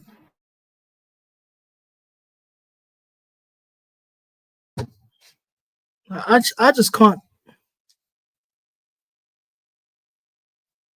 I just like for me like guys like Paul Gascoigne, they're good players. So, Wayne Rooney. Yeah, I got love for Rooney. I rate Rooney high still. I rate Rooney high. But like it's the levels in it. Like for me, it's all messy. Like I can't call you the best ever, and you can't even do step overs or rainbow flicks or nothing. So like, what are you doing? Simple stuff like that, man. It's very simple. Man. I'm a very simple man, you know. I don't have to do too much. Someone said, "What did JJ Okocha win?" What are you talking about? He won a European trophy in 2001 with PSG. That's their last European trophy till this day. Do your knowledge, study your knowledge, do your research. What we doing here, fam? He went to a Carabao Cup final with Bolton.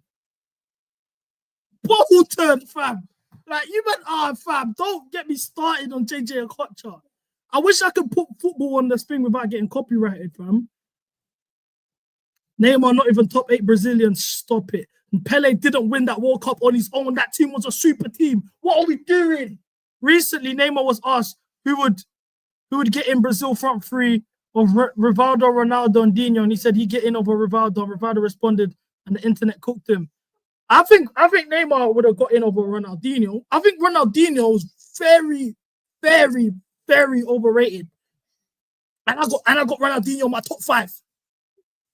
So it's not disrespect for me to say that, because Ronaldinho's team in 2002 that won the World Cup had the likes of Rivaldo, R9. Like, that was a mental team. Obviously, we remember the goal that he scored against England, the free kick, but ultimately he was a role player in that team. So guys like Neymar and Pele and all of these guys are number one options, basketball terms, fam. Straight number one option in your team.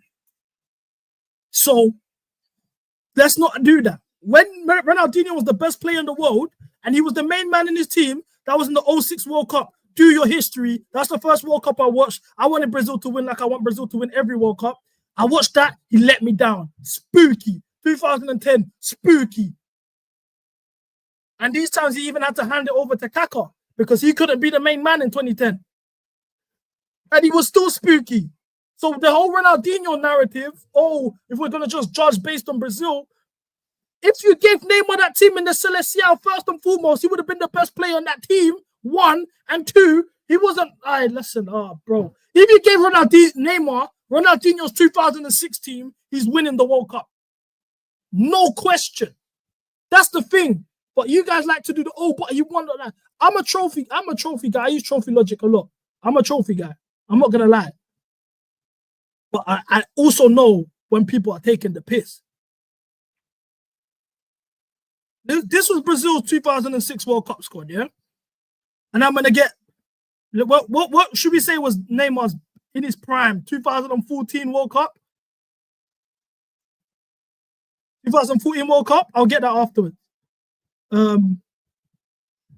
Look here.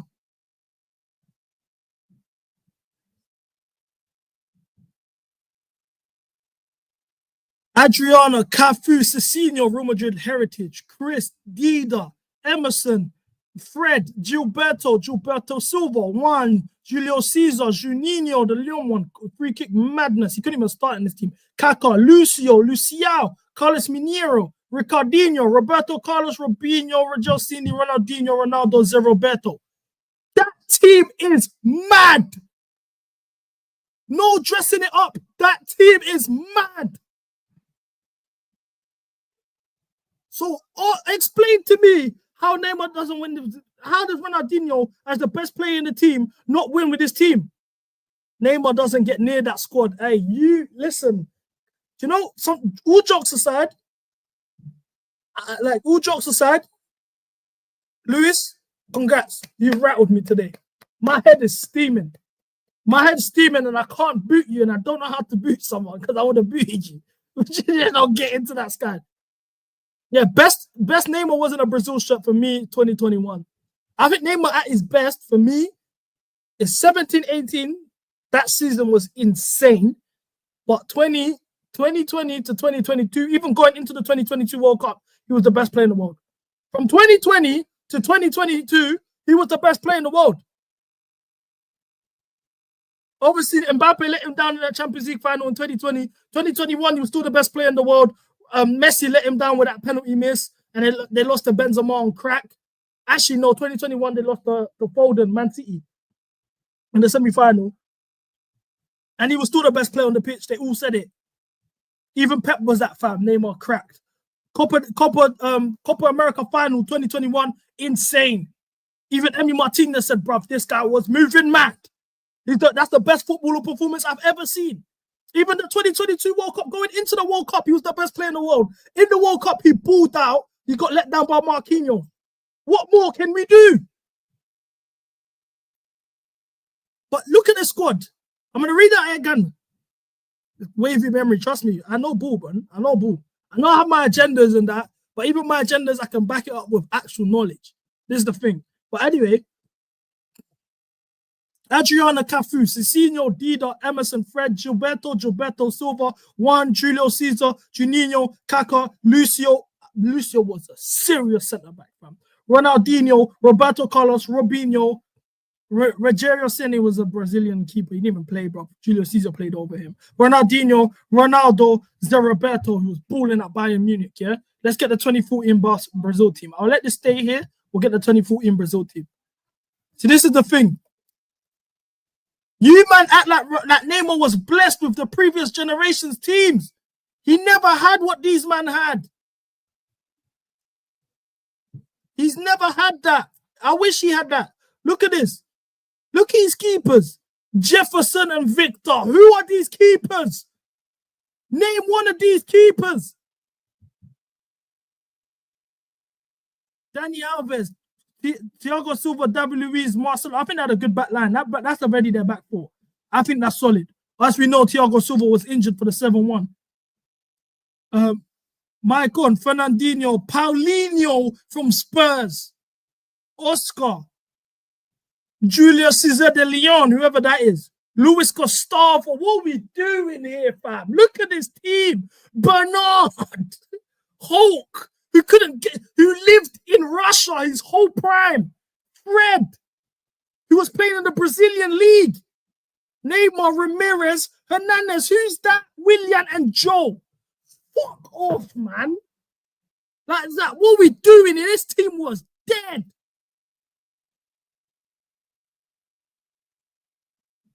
Team is absolute dead. And then they will get on to Neymar for not winning the World Cup.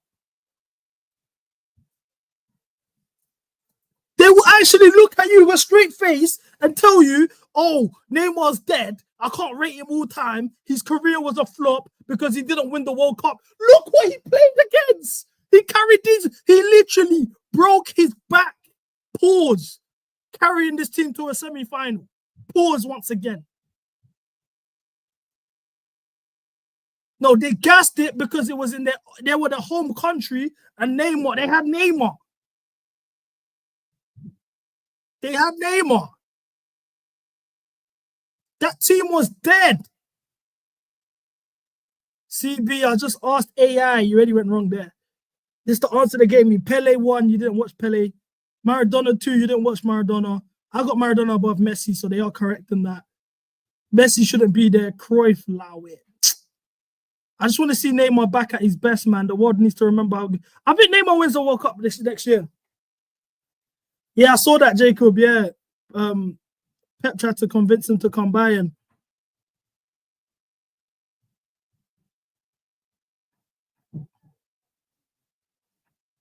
that Brazil team was dead. Colombia should have beat them. Yeah, facts. Facts, bro. This team was so bad. Jokes aside, this team bad. I think Neymar for him to. I think jokes aside, Brazil have a good enough team to win the World Cup next year. The only people that can really chat to them is France. But France are weird. France will have they're very up and down. But you can never rule out France. I don't have faith in Portugal. Argentina, just as a team, they're the closest to a club side as a team. Spain, for me, it's Spain and Brazil. Spain, Brazil, France. Spain are not a joke. Hey, and if Lamine Yamal gets his hand on the World Cup, safe.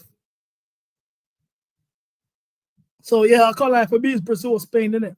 I really want Brazil, but I think Neymar needs to go on a loan, a January loan, mid-season loan to Europe before the World Cup starts. With Brazilian football, you can do that, innit? So hopefully, England has a cup manager now, but England's squad's dead, bro. That defense is shit. People gas Belgium when they were like prime. No, Belgium's different, man. And how much time do we have? Okay, kickoffs in half an hour.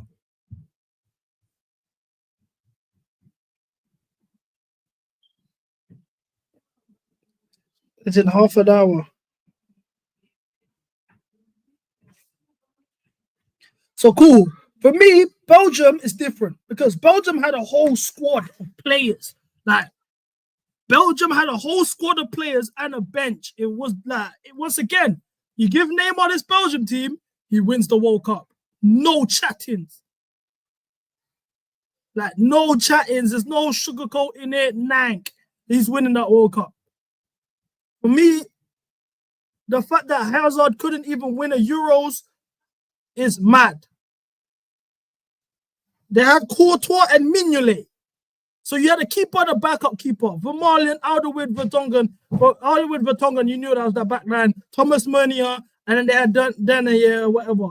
And then you had Alex Witsel. Moussa Dembele, for me, one of the best midfielders of this generation as a pure footballer. You can't say one of the greatest because he didn't win much. But as a pure footballer, midfielders, not a lot of man can chat to Moussa Dembele. I had Moussa Dembele in conversations with Pogba when he was playing in the league. Now, what Pogba did in Champions League and with France and all of this, calm. In the Prem, Moussa Dembele could chat to Pogba. That's how cold he was. Nangolan, KDB, you know who KDB is. Carrasco, Fellaini, Mertens, Hazard, Benteke, that's their backup striker. Lukaku, Batshuayi, and Origi, backup strikers. Their team was solid. And they got knocked out to Wales. They lost to Wales. So then when a lot of men say to me, oh, yeah, but Hazard all time, I got Hazard, for me, in Chelsea, I think Hazard's 5th all-time Chelsea for me. I got Lampard, I got Drogba, I got Lampard. No, I got him 3rd. I'm not gonna sugarcoat it. I got Hazard 3rd all-time for Chelsea. Now, if we're talking generation-wise, we done the list of best players in the generation last week or 2 weeks ago. Brother, he can't crack top 10 for stuff like this. This is criminal.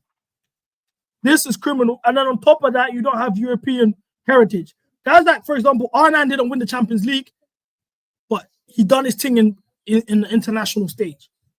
Neymar hasn't won no international trophies. He's done his thing in the European stage. He didn't have no Champions League pedigree. He had the best country in the world. They were ranked #1 in FIFA for a record amount of days, and you lost to Wales in a semi-final, bro, or in a quarter-final. That's mad. I'm sorry, that's mad. Talent-wise, Hazard's the best. I still got Drogba better than talent. I got Drogba better. Yeah, and Neymar won the Olympics. They like to downplay it, but how many men are Olympians? Same guys here that will say Usain Bolt's the greatest ever will pop down the Olympics when you mention Neymar. It's mad.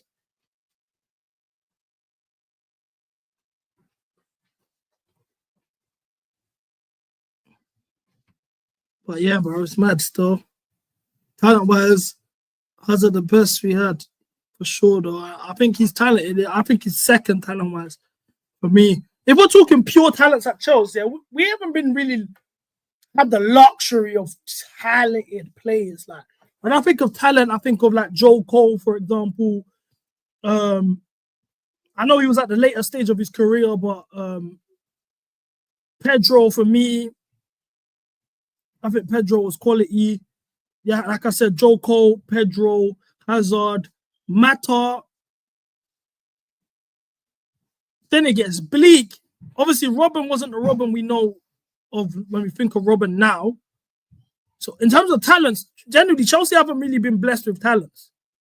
I got Drogba up there. Drogba can't be replicated. Obviously Zola, yeah, sorry. I'm going off players I've seen. I never watched Zola, innit? Obviously, yeah, like Zola, yeah. I've never watched him though. Messi's in Jamaica playing tonight. I will watch that later. I swear.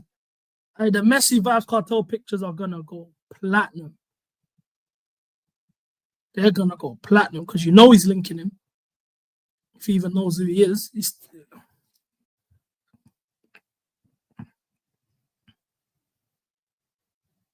Fabregas. Yeah, but Fabregas wasn't. No, his first season he was mental. His first season he still had it. This is the thing. We always got top talents around the end. Even Solo, we got him at like 30. Violi and that, Gus Hulit, we got them when they were older. We've never actually had talent in their prime apart from Hazard. It's dead, man. I swear, he's not in the country. He's really world boss right now, then. He's living it up. He's living it up. Guys, let's not forget why we're here today. Chelsea. So this is how I've got us lining up today.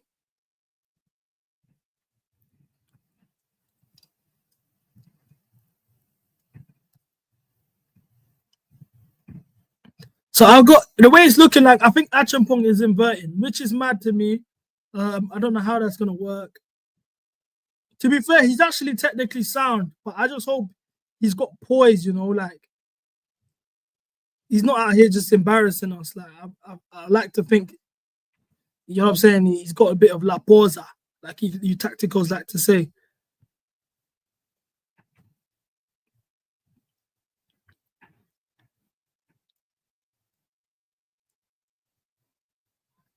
And Belgium, Neymar isn't winning nothing with the squad. Like, chill. Hazard carried that team, but team around kind of disappointed him, especially in 2018. He outperformed Neymar quarterfinals.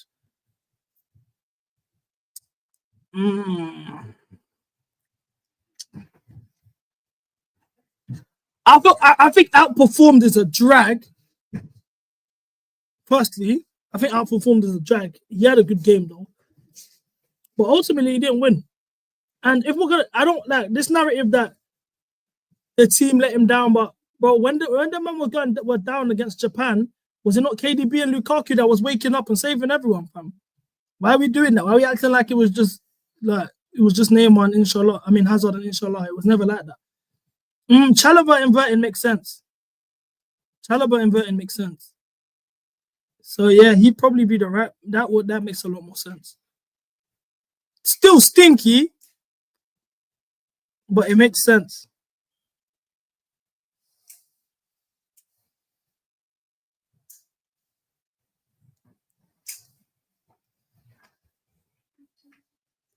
Do you guys think it's Tyreek George up front or Neto? Dewsbury who in the 10 or Sancho?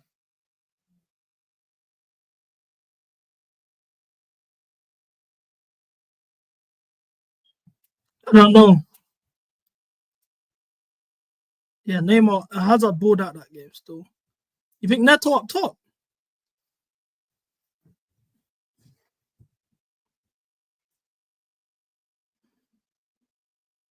He had Tyreek George up top for the second half against Leicester.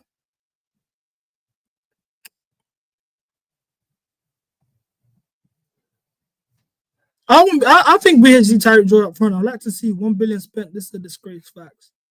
It's actually criminal.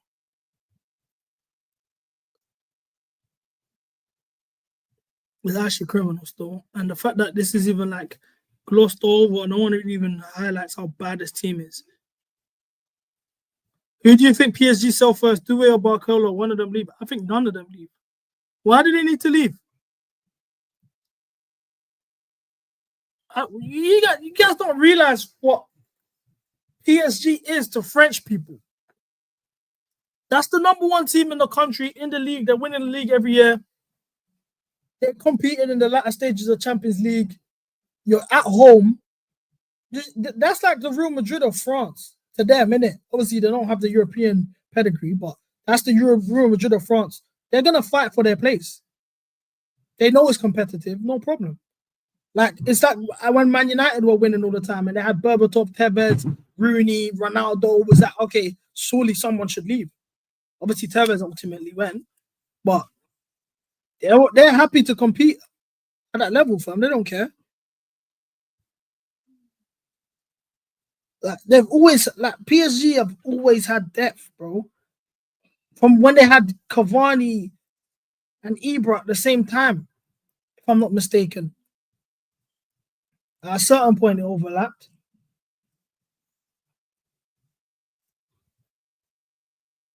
They had Lucas Moura and Neymar and all of that, bro.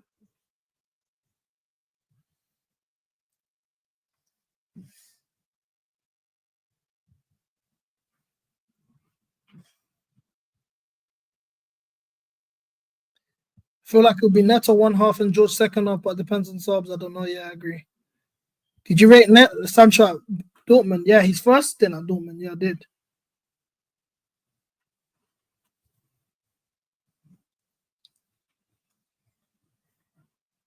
CB, I'm trying to be pumped for this game, but Conference League is so much. Yeah, it's dead. I clocked. You know what we need to do, yeah? Well, this is what we're going to do now. Like, Conference League, I'm either just going to get, like, just try out different guests to just watch the show with me, or we just do what we did today when we just talk about football, bro. Like, nostalgia, what players we rate, general, like, we're going to watch the game, but don't feel free to just talk football with me. Like, anything you want to know, you want my opinion on any of these type of things, it's not a problem.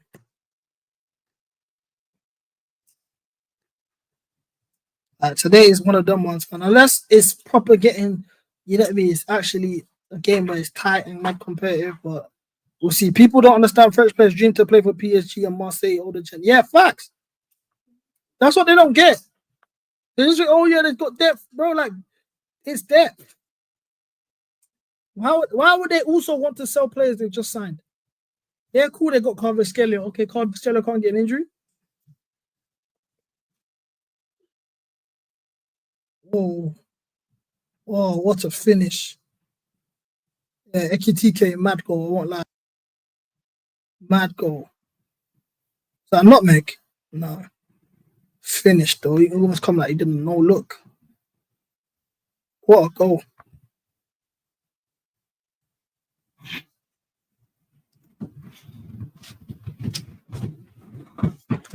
Also, you need to realize as well, yeah, PSG's wage bill is mad. The wages they're prepared to offer these young players.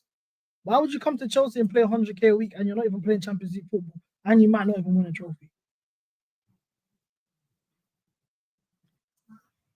To get like,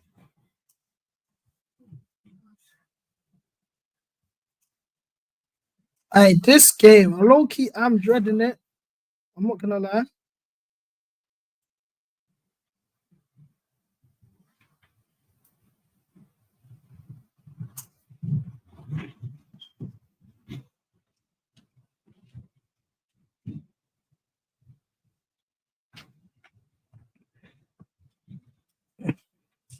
Hey, CB, I'm hearing Liverpool's your second team. You're damn right. That's my second team. Are you crazy? As if. Liverpool, my second team. My second team is Lyon. That's actually my second team. But I wouldn't even call them my second team because I watch them so casually. Like, I don't even watch them.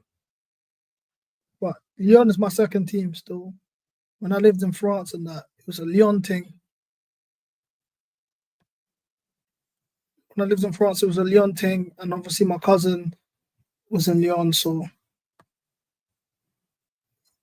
yeah. I have no soft spot for Liverpool. I hate Liverpool to the bottom of my core. Like, I can't stand Liverpool. They're not up there in terms of teams I hate the most. I hate Barcelona more than Liverpool, if that helps. We're going to be in as UCL. This narrative that we're going to be in a UCL next season, so we're going to get these top players and all of that, yeah. This is what Arsenal fans used to say, and the only person they got to show for finishing in the Champions League position was getting Declan Rice. They finished the UCL position last year. Why didn't they sign a striker? Because that don't mean nothing. It's just a lie. If you want to buy players, you'll buy players. We didn't have Champions League football when we got Enzo and Caicedo. So if you want to buy players, you can buy players.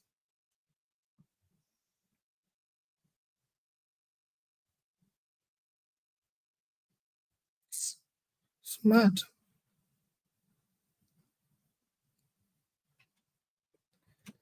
Is it true owners?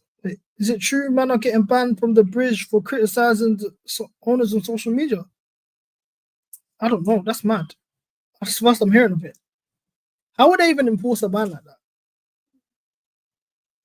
Like being banned from the bridge is like stadium bans are so useless because guys, you can literally go in with a belly on your face, bro, and it's nothing. I go to the game with a belly on. They don't check who I am or nothing. I'm not banned, but they don't check. So why would they? There's no way of enforcing that, even if that was the case. Spurs got their injured players back. Yeah, we would have our injured players back as well after international break. Spurs, man. You think I'll ever be shook of Spurs? The thing is, I was going to say that we always beat Spurs at the bridge. But then I remembered we always beat Fulham at the bridge. And we saw how that worked out. So, I don't know. I've been sent some very incriminating information on Cole Palmer that I don't want to release. Because if I post this, I know already it's getting clipped up and it will go viral and that. So I don't even want to do that until after the game. Now, if he doesn't perform, and he performs how he's been performing lately, and I have this information, I'm going to have to draw him out. But for the sake of the club, I'm not going to bring this to his attention because I don't want to throw him off. Jokes aside.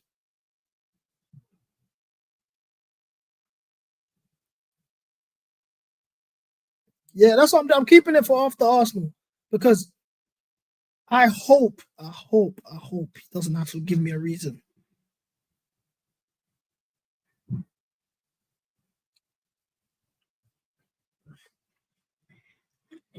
Wow, you're Ange out as a Spurs fan.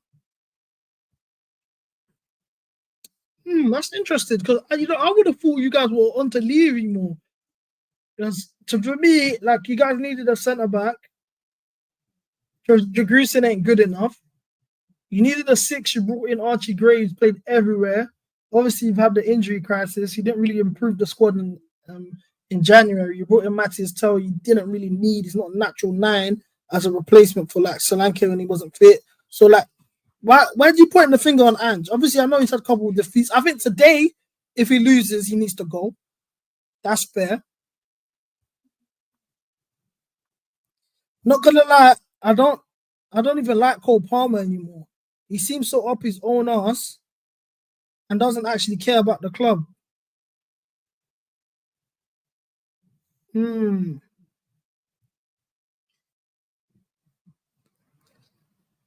It's just like to say like when he's like just greedy, like when he's not trying to pass and he's doing hero ball and all of that. I think Palmer's form is more down to the manager being shit and his tactics. Like it just hinders creative players. And it's funny how Cole only looks amazing when Chelsea are in bad form. When Chelsea were flying early on, he wasn't even our top 3 players.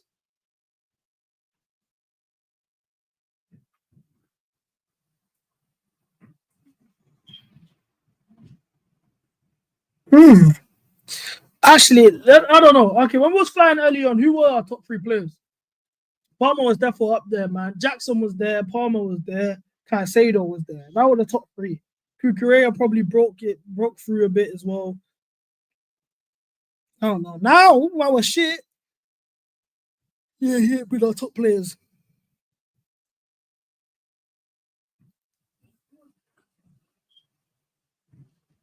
If we get 4 or 6 points out of the next 2, we secure top 4.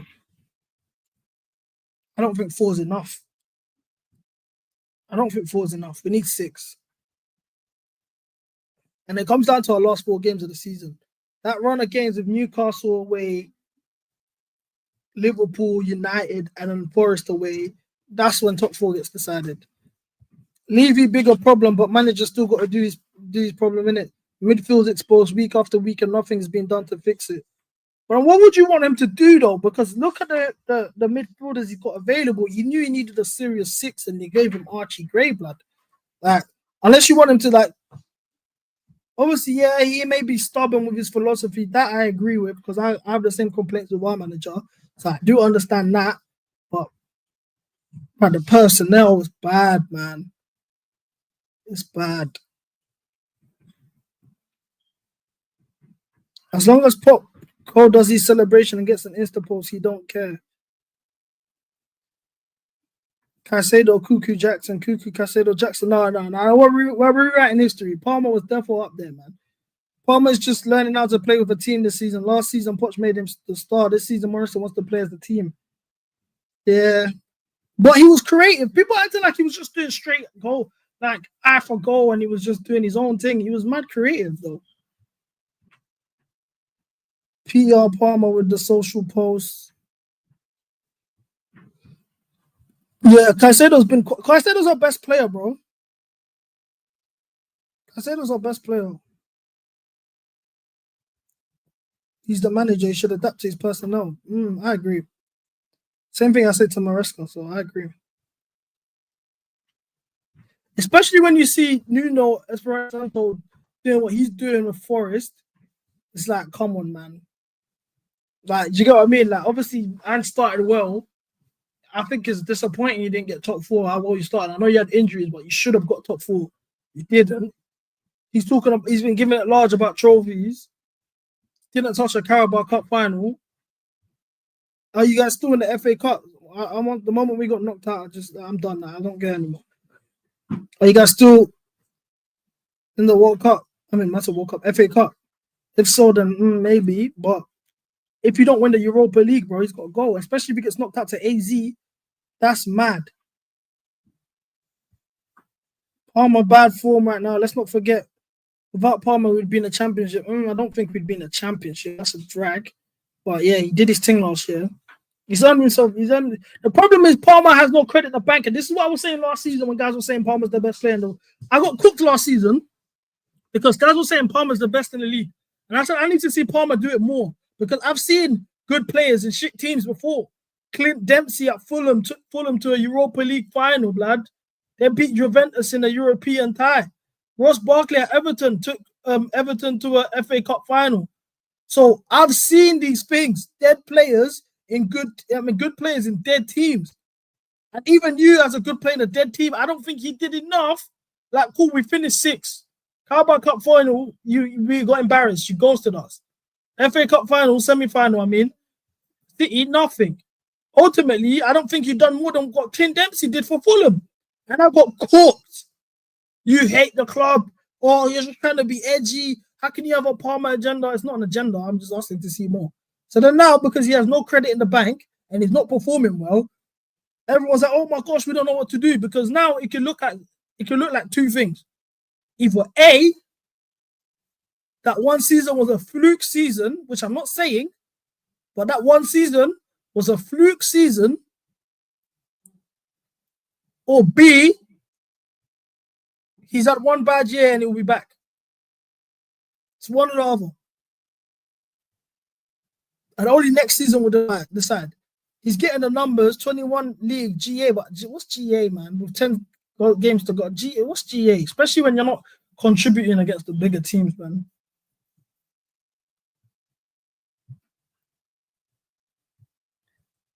C, it's the manager. Yeah. Yeah. It's the manager, man. It's the manager. I'll be honest. Guys treat Palmer like he's some god. He has not won us anything. Don't even turn up in big games. We spent 280 million on 4 midfielders and don't play through the middle. Fact. Maresca prefers our centre backs with the ball instead. Vizinha had 103 touches versus Liverpool. Enrique, proper manager. Fact. Should have got Enrique and they went for Poch instead. But these are the guys you look back. These people support players. We support CFCCB. Facts. This club just likes to be realistic and logic, but won't just say Palmer has been straight up. It's always excuses. Yeah, but same thing with Maresca. It's always context. Oh, context. Oh, that's disingenuous. That's their favorite word. Disingenuous. Oh no, but apply context. Bruv, he's been shit. Get the Nonny pan on the panel. He's at the game right now. He's actually at the game. He ain't available today. I would have shouted him. Still.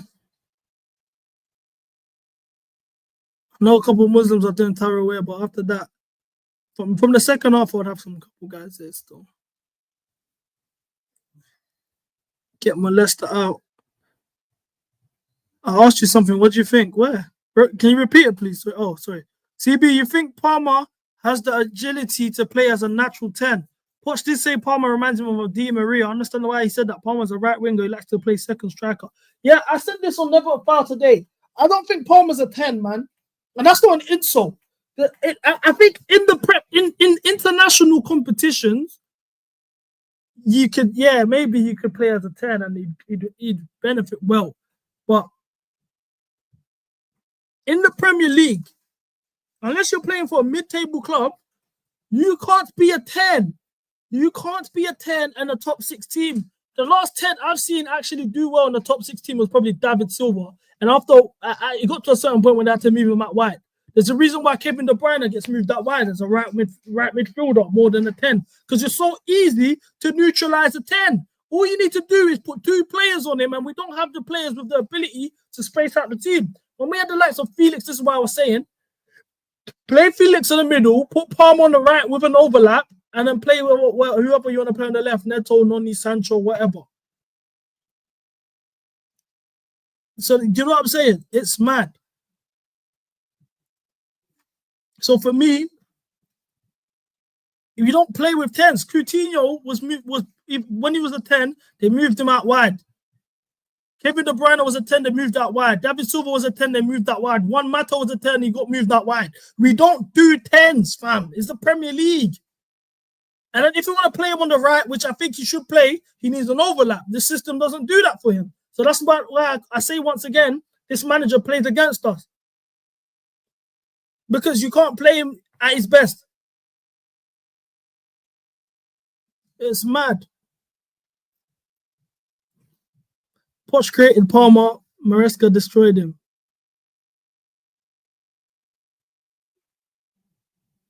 Mad. How many games has Palmer won us this season? Brighton, Newcastle. It's not fair because games at Fulham when we wasn't creating nothing with this manager's dead football and Palmer's got a goal out of nowhere. Same thing against Crystal Palace, but fair enough, that was Sancho that created it. Bournemouth, same thing, but it was Jackson that created it. He got goals and the team just, we folded. So I'm actually thinking, it's maybe Brighton, Newcastle. Wolves, if you want to say that, he got 4 GA, if I'm not mistaken. Yeah, facts. There's no natural 10s anymore. They're hybrid wingers, 10-8s. Where do you rate KDB? He's a league merchant. He's a league guy. Maresca's out of his depth, doesn't have a clue, can't adjust. He beat Brighton 4-2. Then their 30-year-old manager made adjustments and came back and beat us. And Maresca Ford had no answers. Facts.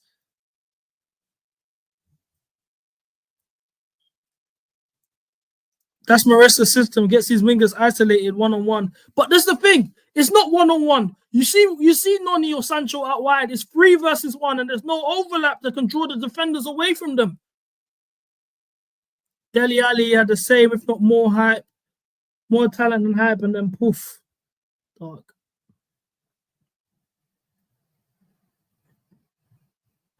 Yeah, in fact, he needs an overlap. You need to realize as well, Palmer wasn't getting doubled last season because no one really knew much about Palmer last season. Going into this season, you know, okay, that's their main man. If you want to take them out of the game, you got to take him out of the game, put 2 players on him. Simple. I don't get it.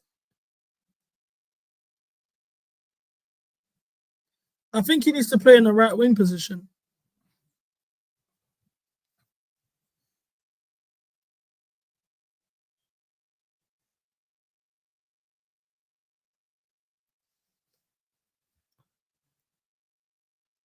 What will it take to sack Maresca, bro? I don't know, man.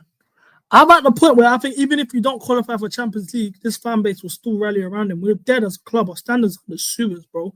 We've been brainwashed. And it's because we got all these big accounts doing PR for him, bro. CB, the reason I want Maresca out is because we don't use our midfielders. I'm tired of seeing our defenders being our main passers in the team. It's annoying. I need Caicedo and Enzo on the ball more. I'm not mad at that. I agree. Molester out is working on.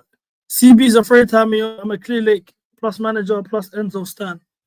Lucy, I'll send you the link right now. You want to join though? I'll send you the link as we speak. Come and join, big man. It's about time you made your debut anyway. CB, you know what's jarring? I'm normally gassed for Arsenal and Chelsea, but this manager's killed my hope for big. Bro, that's the maddest thing. Do you know what, Chelsea, no matter what form we're in, I know when it comes to these big games, we're gonna put everything on the line. Man, we just fold. Man City, the way we folded was disgusting. We went to the Etihad last year, yeah, with Disasi, Cole centre-back pairing, bro. We was disappointed to leave with a draw.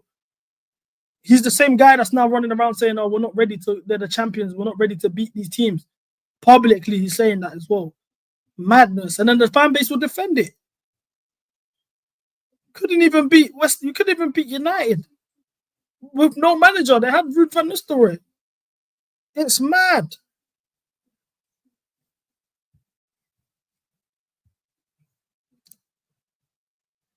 This manager is like night nurse. Just puts men to sleep with his shit boring tactics. Huh? I know these tactics, man. I'm dead. Kickoff's about to start. Kickoff's about to start.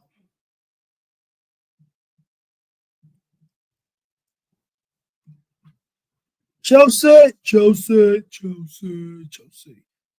Score predictions. Let me know in the comments. What are you lot thinking?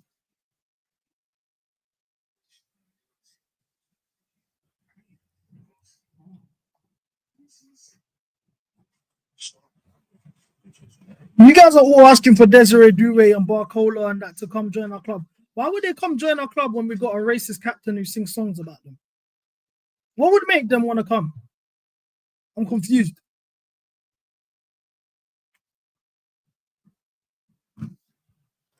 I got a website for you if you want a website, bro.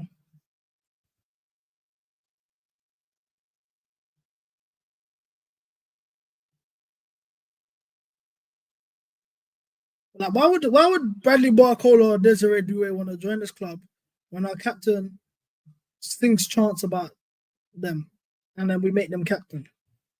Hold on, GM.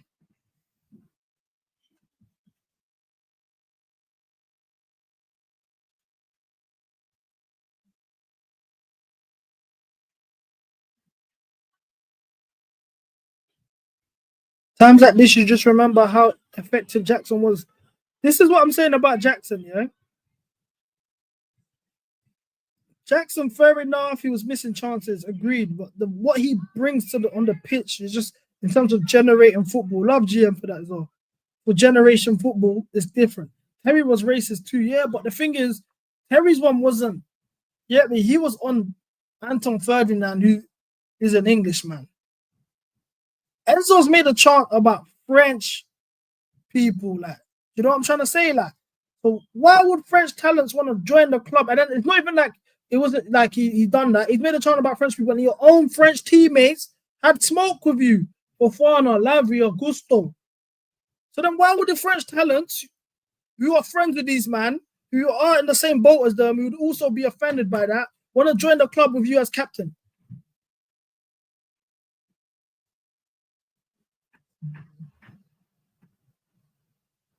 I don't even rate Desiree Doué and that. So man, get gas because they're direct.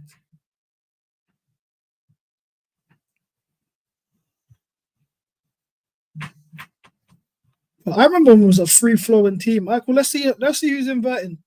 Yes, I was correct. Josh is inverting. Guys, don't you guys find it mad how I've got this manager just figured out? And no, it's every move. It's actually mental. I said Josh inverting. I also said Tariq George up top. Let's see who's up top.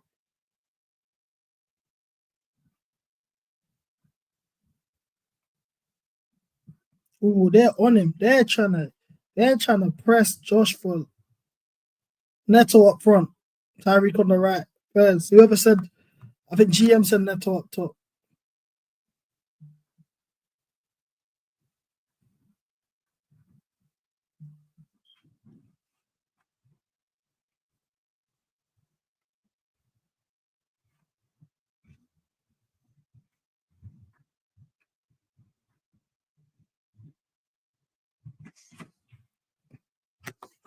I can't lie, man. I think we do what we got to do today, man.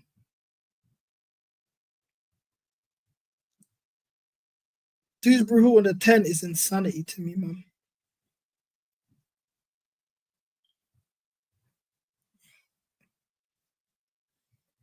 We are here for CB versus Jimmy part 2. Not yet, man. That one is his own show.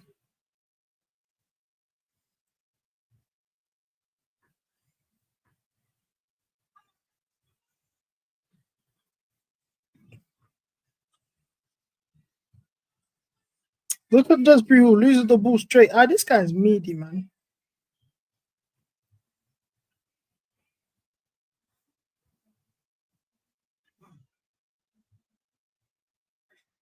Look at the Copenhagen fans. Atmosphere is crazy. They're shitting on us. That's what I'm saying, man.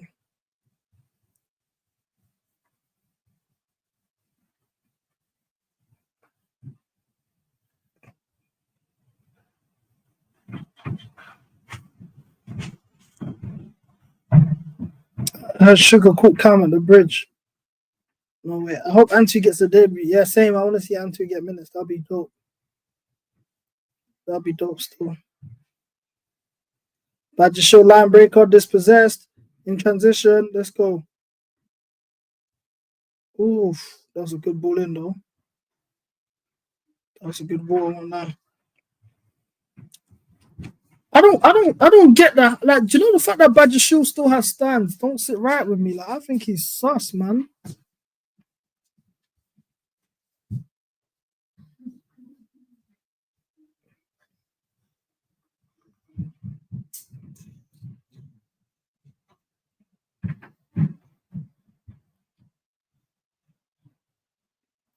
I think he's proper suspect. I'm not gonna lie. I don't see it.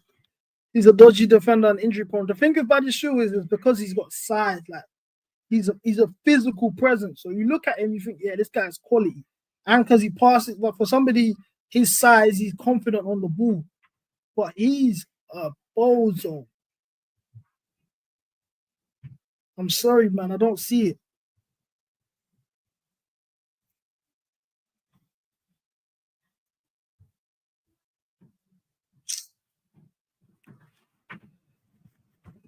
And yeah, the way he's injury prone is crazy. He don't get talked about enough. He's touching that Lavia Reece James bracket. And he should have been there, but no one mentions it. You don't back your Congolese brother. I'm Brazilian, but he ain't Congolese. We don't claim him. Well, they don't claim him, should I say. Oof. I'm Brazilian, like I said, so I don't know where that we came from, but Baddie a baller. Here we go. Calling another man Baddie is crazy. Thiago Silva's life story is crazy. What happened in Thiago Silva's life?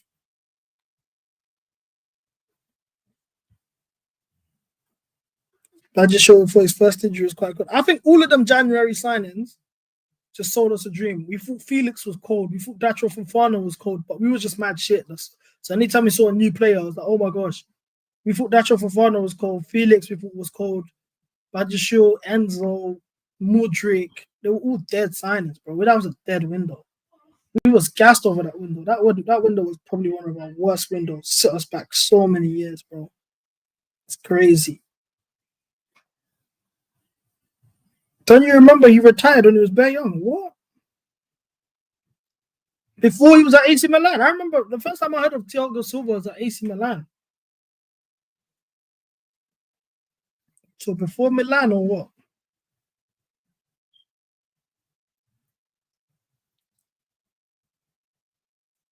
Sancho Midi. Jokes aside, yeah, we need to find a way to get out of this obligation deal with Sancho, man.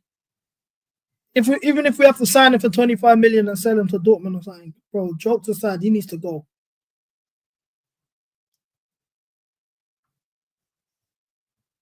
Yeah, UK atmosphere is dead, bro. It's in the lower leagues where it's like, or up north. If you go up north, like Aston Villa, all of that, they got atmosphere. Where's Pepper, man? Nah, Pepper ain't here, man.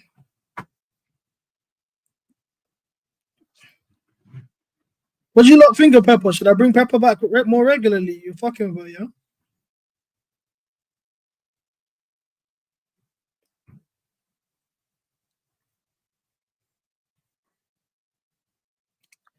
Bro, seriously, we can't keep Sancho, man. I'm out of just gotta sell them stocks, man. Bring her back. I might.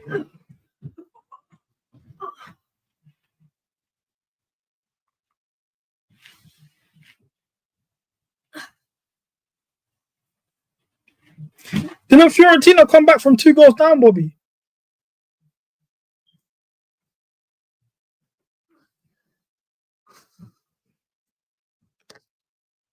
After a year in Portugal, he joined Dynamo Moscow, where he was diagnosed with tuberculosis and was hospitalized for 6 months. Mad! That's mad. Dewsbury flat-footed, man. Dead.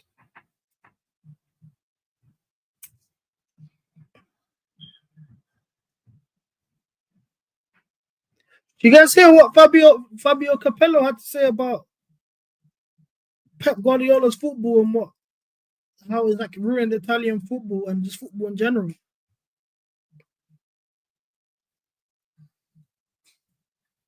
I wish I put it up before the game. Let me find it.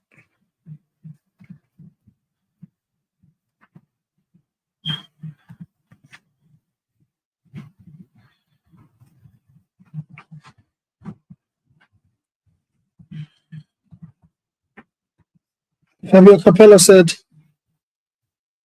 Pep Guardiola has negatively impacted football. You know what I don't like about Guardiola? His arrogance. The Champions League he won with City is the only one he didn't try anything funny in his decisive matches.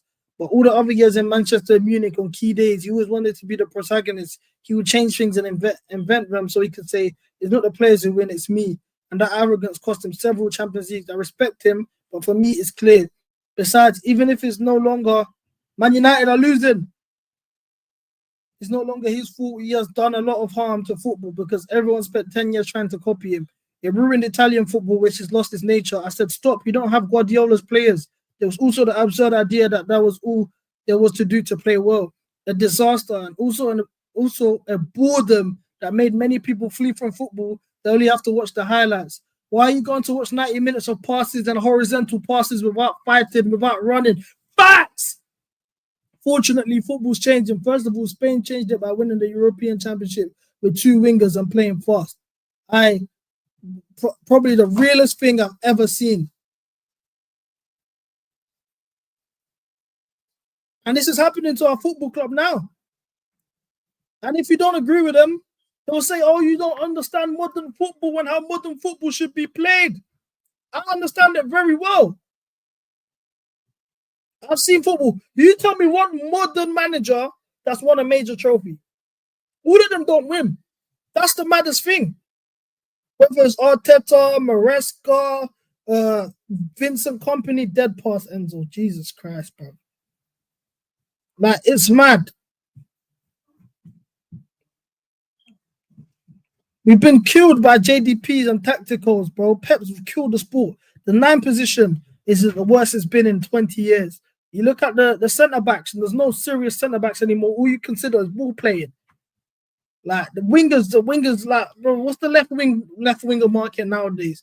We've killed so many positions because of this horizontal passing, all of this. Like, and look what it's doing to youth football. It's sad, bruv. Make football great again, man.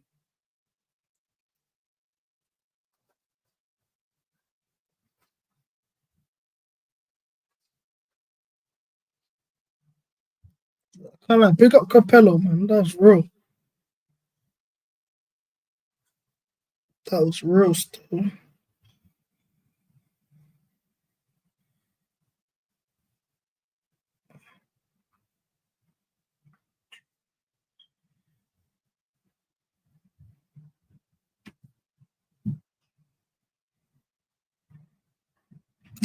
Tyreek George dead pass first time. Now they got us on the break.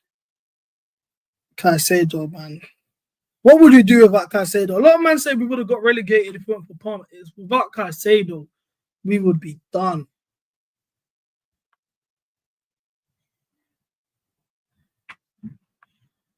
Even Pep says it's done with Pep. Do you know what's funny? Like, it's even what Capello said is so true because Pep, when he won that Champions League, had 4 centre-backs on the pitch with 2 holding midfielders in front of them.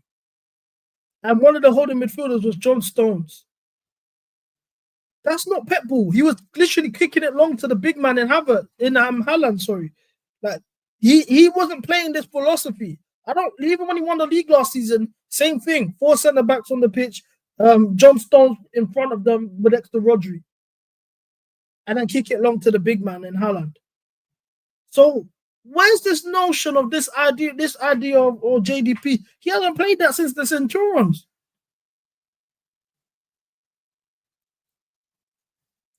It doesn't work, especially not in Europe. We're moving shaky. We are moving shaky.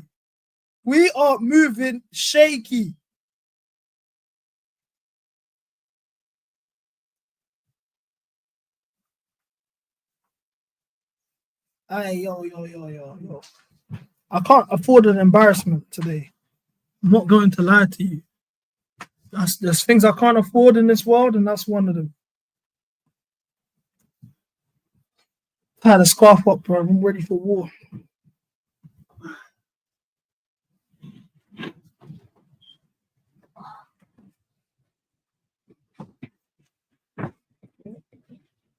Good block from Josh, though.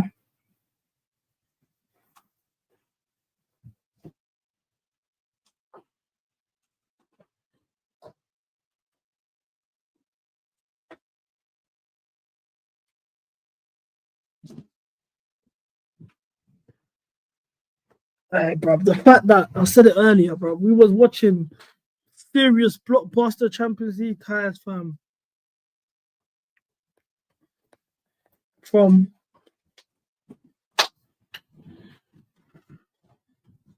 literally Barcelona, Benfica, you saw Lamine Yamal the way he pulled out, fam.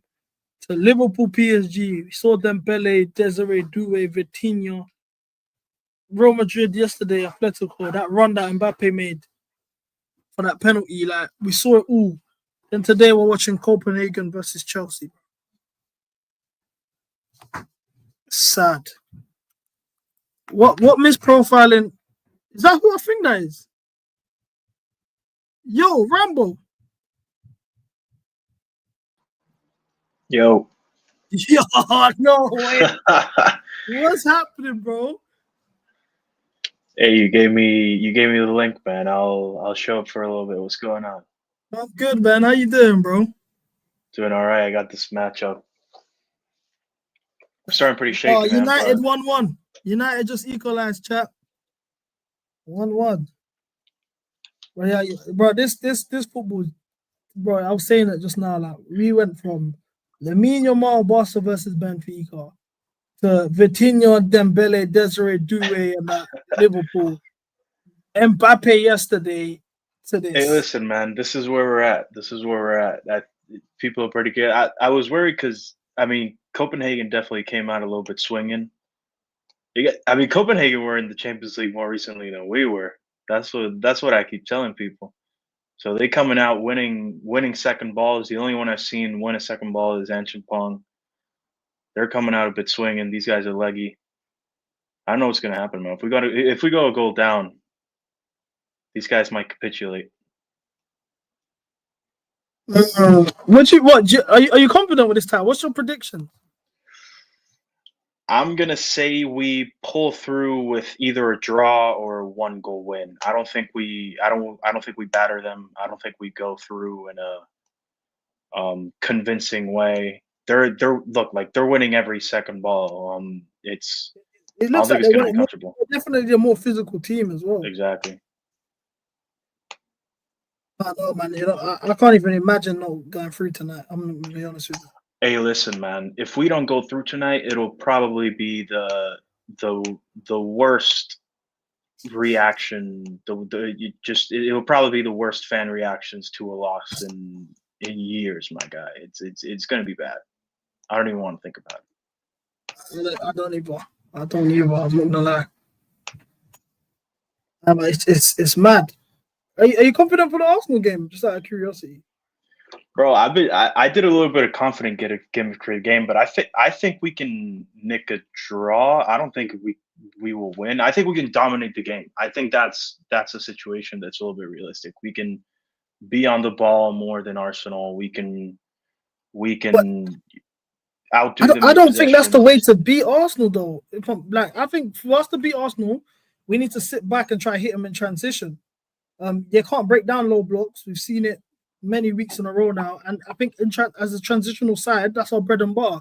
In outlets with Neto, if Tyreek George is going to play, he's an outlet. We know we got the likes of Palmer and Enzo who can pick out a pass. I'll do exactly what we did against Brighton the first time. I mean, listen, that first time we had one shot on target, and it was a fucking own goal. So we'll see. But it's oh my god, I'm seeing okay. Badashile just cleared it. I'll make sure I don't spoil for you or anything. I'm on minute, what is it? 18, 10, 11. I just got to 18 now, but it's all right. They're going for it, man. I've been saying this is a club that's been in the Champions League, but it's earlier than we have. I mean, look, they got SW6 rocking. God damn. I'm telling you, man, if we lose this game, like the reactions are gonna be their fans are going crazy right now. It's gonna be some scary shit, man. We better fucking win. I'll even take an 0-0. We just go through. I think there'll be complaints, but that's fine. I mean, at this point, I mentioned it in our chat earlier, bro. I don't know. Enzo and Caicedo, they've been starting Thursday games, Sunday games, and Thursday games again. These two dudes are going to South America for international break. Like, one of them might genuinely just tear something out of fucking nowhere. They're not even injury prone players, and we're running them to the ground, man. We only have two actual deep lying midfielders. I would have thought that Lavia would have got some minutes now. He's been on the bench the last 2 games. He's clearly fit. I don't know, man.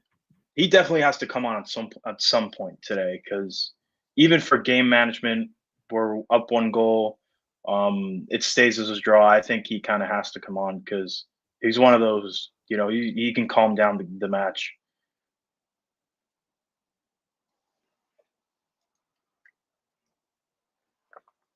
Can't believe Maresca signed his boy from Leicester to play him out of position, deep lying. It's a little bit stupid, but this is their man. That's the thing.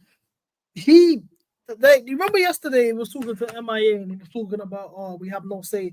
Maresca, who told you he doesn't have a say in signings and all of this nonsense? Yeah. I think it might have been the only one. And I honestly, I don't even know that he had a say in that signing. It could honestly just be a situation where they were like, okay, we got Maresca, let's just sign this guy and see if he's happy about it. And he probably didn't even need him. It was like, because then we signed Felix, we had another 10, because that's what KDH is. He's a 10 in an advanced state. He's not a deep line midfielder. I think with Dewsbury Hall is because obviously we have certain homegrown laws. So when we got rid of Gallagher, we knew, okay, we need to bring in another homegrown player. It's the same thing we did with Sterling. Yeah. When Sterling left, we got in Sancho, because you need a certain amount of homegrown players. So that's what I think it was, and also maybe just a sweetener to Leicester. Like, okay, I know you guys' PSR situation is kind of mad, So we're gonna take him off your hands for a sweetener deal to take your manager on the compensation package. That's what I assume. Or Maresca brought him in and that's his man. But for the way he doesn't use him, that's what confuses me. That's what I've been saying. It's kind of interesting because we don't really get a see, bro. How is no one getting to that ball? This is Enzo just put it on a plate off this set piece and no one got to it, but that's fine. That is poor. That is poor. Someone has to get to that surely.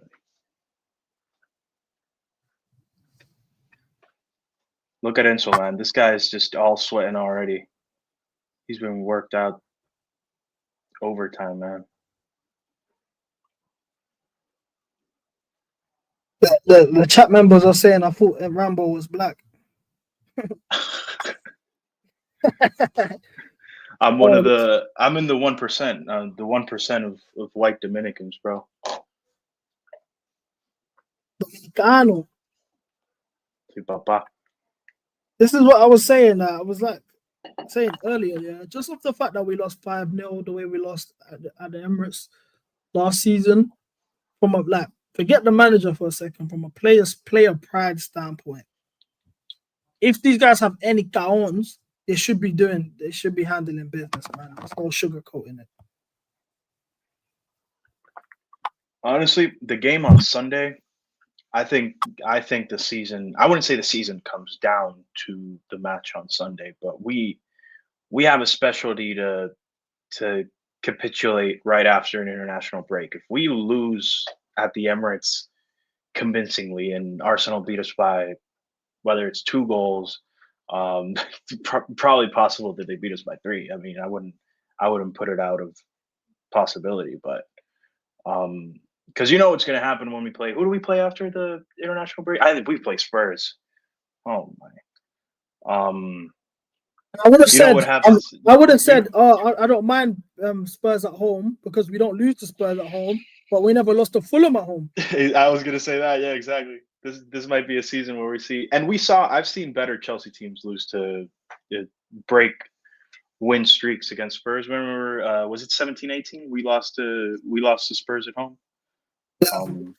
Dele Alli. That was one year I wasn't expecting. We finished 5th that season. I mean, fuck. If we lose to Arsenal before the break and then lose to Spurs after the break, I don't want to see what happens. And to top it off, lose this match right here. And then the last 4 games of the season, that's for me where it all boils down to at the end of the day. We've got Newcastle away, St. James's Park, Liverpool, game week 35. Hopefully their title is buried. Oh, it's nasty. The last day of the season could decide Champions League in certain scenarios. Yes. Might come down Forest like at home. 2020. We got Forest away. That's not easy. No, that was a great match last season. That was one of my favorite matches last season. Forest away. But you know what the narratives will be if we lose that one and won it last season. Oh, brother! If we don't get top 4, yeah, like even the fact that it's top 5 now, I think I don't mind because it's an easier path to get Champions League, but we're giving the manager actually. What is this passing? What am I watching right now, man? We're giving the manager extra flack, like extra. It's just another chance, really, because I don't think you've done enough to get top 4. You started the season well. 4 out of your last 12 is criminal. Your Big 6 record is shaky. Like, all the teams we're facing now in this run, apart from Spurs and Brentford, we haven't beaten in the league. I mean, we haven't beaten the last time we played them. Whether that's Man United, Forest, Newcastle beat us in the Carabao Cup, Liverpool, Arsenal. And it's the reverse. Everton.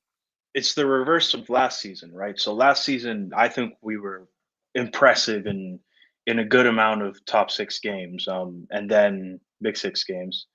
and then we would just capitulate in games at home against Brentford, Forest. I think it was Villa as well. Like, and we started the season in a way where I was like, it seemed like they were taking it game by game, right? And that's what title winners do. Spurs scored, by the way. So that's 5th place, I think, for Champions League potentially sealed. But it was, yeah, exactly. It was the opposite of last season, where it looked like this season, those first 3 months, we were taking it game by game, which, let's be honest, what serious clubs do. And the first thing I said when Maresca started saying we're not in a title race, not in a title race, brother, just tell the press you're taking game by game. You don't have to get pressed that they're telling you this and that, and they're asking you every presser. All you gotta say is taking game by game. That's what we're doing. You're not upping the expectation, and you're not lowering the expectation. You're keeping it in the middle. You're keeping it a buck, because that's what top teams do. They think about the next match. They don't think about 3 matches from now. And I thought that was what they were doing. And honestly, it could have been what they were doing, but you know how December goes. The Fulham one was probably really demoralizing, man. Like I could tell that one was where the squad kind of, and that was what, a day after Maresca said that there's no title expectations. Yeah. And it's the fact that we were 1-0 up in the 80th minute. That's the craziest thing. The first sub of the game he does that game is Tyreek George. No, sorry, what the fuck? Nkunku for Jackson. He made across those few games in December. Was it Fulham, then Ipswich, and I'm forgetting the third one. But there was a stretch of 3 games in that late December period where he quite literally only made 3 subs across 3 matches, or I think it was 2 subs between 2 matches. That's disgraceful in the December period, and it's the things that a young manager just kind of has to learn through. Like I didn't say Maresca out off of it, but it's.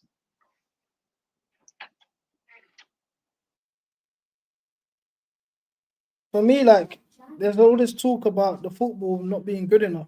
Like, the football being pretty now. Oh, they were playing a much better football. That's what they were saying. The complaint was last year, the football was so bad. It was horrible to watch, all of these things. But we play so much football, better football. This football's dead.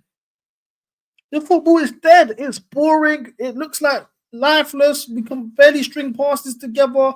We're getting caught out in transition. It is dark. I don't see the hype when it comes to this football. I generally don't see it. But by Copenhagen at home, Maresca is exactly what we need. Fact. Poch had a worst team as well. Facts. It's mad.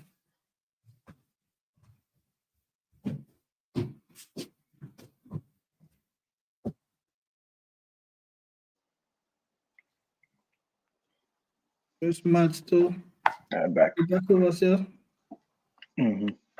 I've seen enough of Maresca. He can F off and take his bum boy Sanchez with him. You know what's crazy? You know what I do find crazy? I mean, I'm all for supporting your players, man. But he said Jorgensen and Sanchez are 2 very good goalkeepers all the time. Oh, I rotate my goalkeepers because they're very good. They're both very good goalkeepers. I'm just like, this isn't what we're seeing, man. You're just rotating them because you actually don't know who you want to start. I prefer Jorgensen. I think Jorgensen is clearly better than Sanchez. I don't think he's the guy, obviously, but I think he's better than Sanchez. I think Sanchez is a better shot stopper. I think Jorgensen is safer. That's I mean, man, was that one Villa, the Asensio winner against Villa was Jorgensen's. You can't. For me, that's when I was at. For me, because I already even the Brighton game, he was suspect. That 3-0, he was sus. But everyone kind of let it slide. I was like, you know what, cool, I'll give him another chance. That Villa game, I've seen enough. He ain't good enough. And that's okay. The 2 cheeks are the same arse. This when it goes down to the directors again. You know we criticize them all the time, but it's like you spent the amount of money you spent on Petrovic, Sanchez, Jorgensen, Penders, Slolina, bro, you could have got a real keeper. And we could have just got Slonina was signed. What was it? Almost 3 years ago now. Has he made a Chelsea first team appearance? Nope. He Has he hasn't even made a made a bench. preseason appearance? I don't think so. He doesn't, and the only reason why this manager's dropped Sanchez in the first place is just because of fan pressure. He just wanted to shut everyone up, and he's gone back to playing him again. Pretty much, yeah.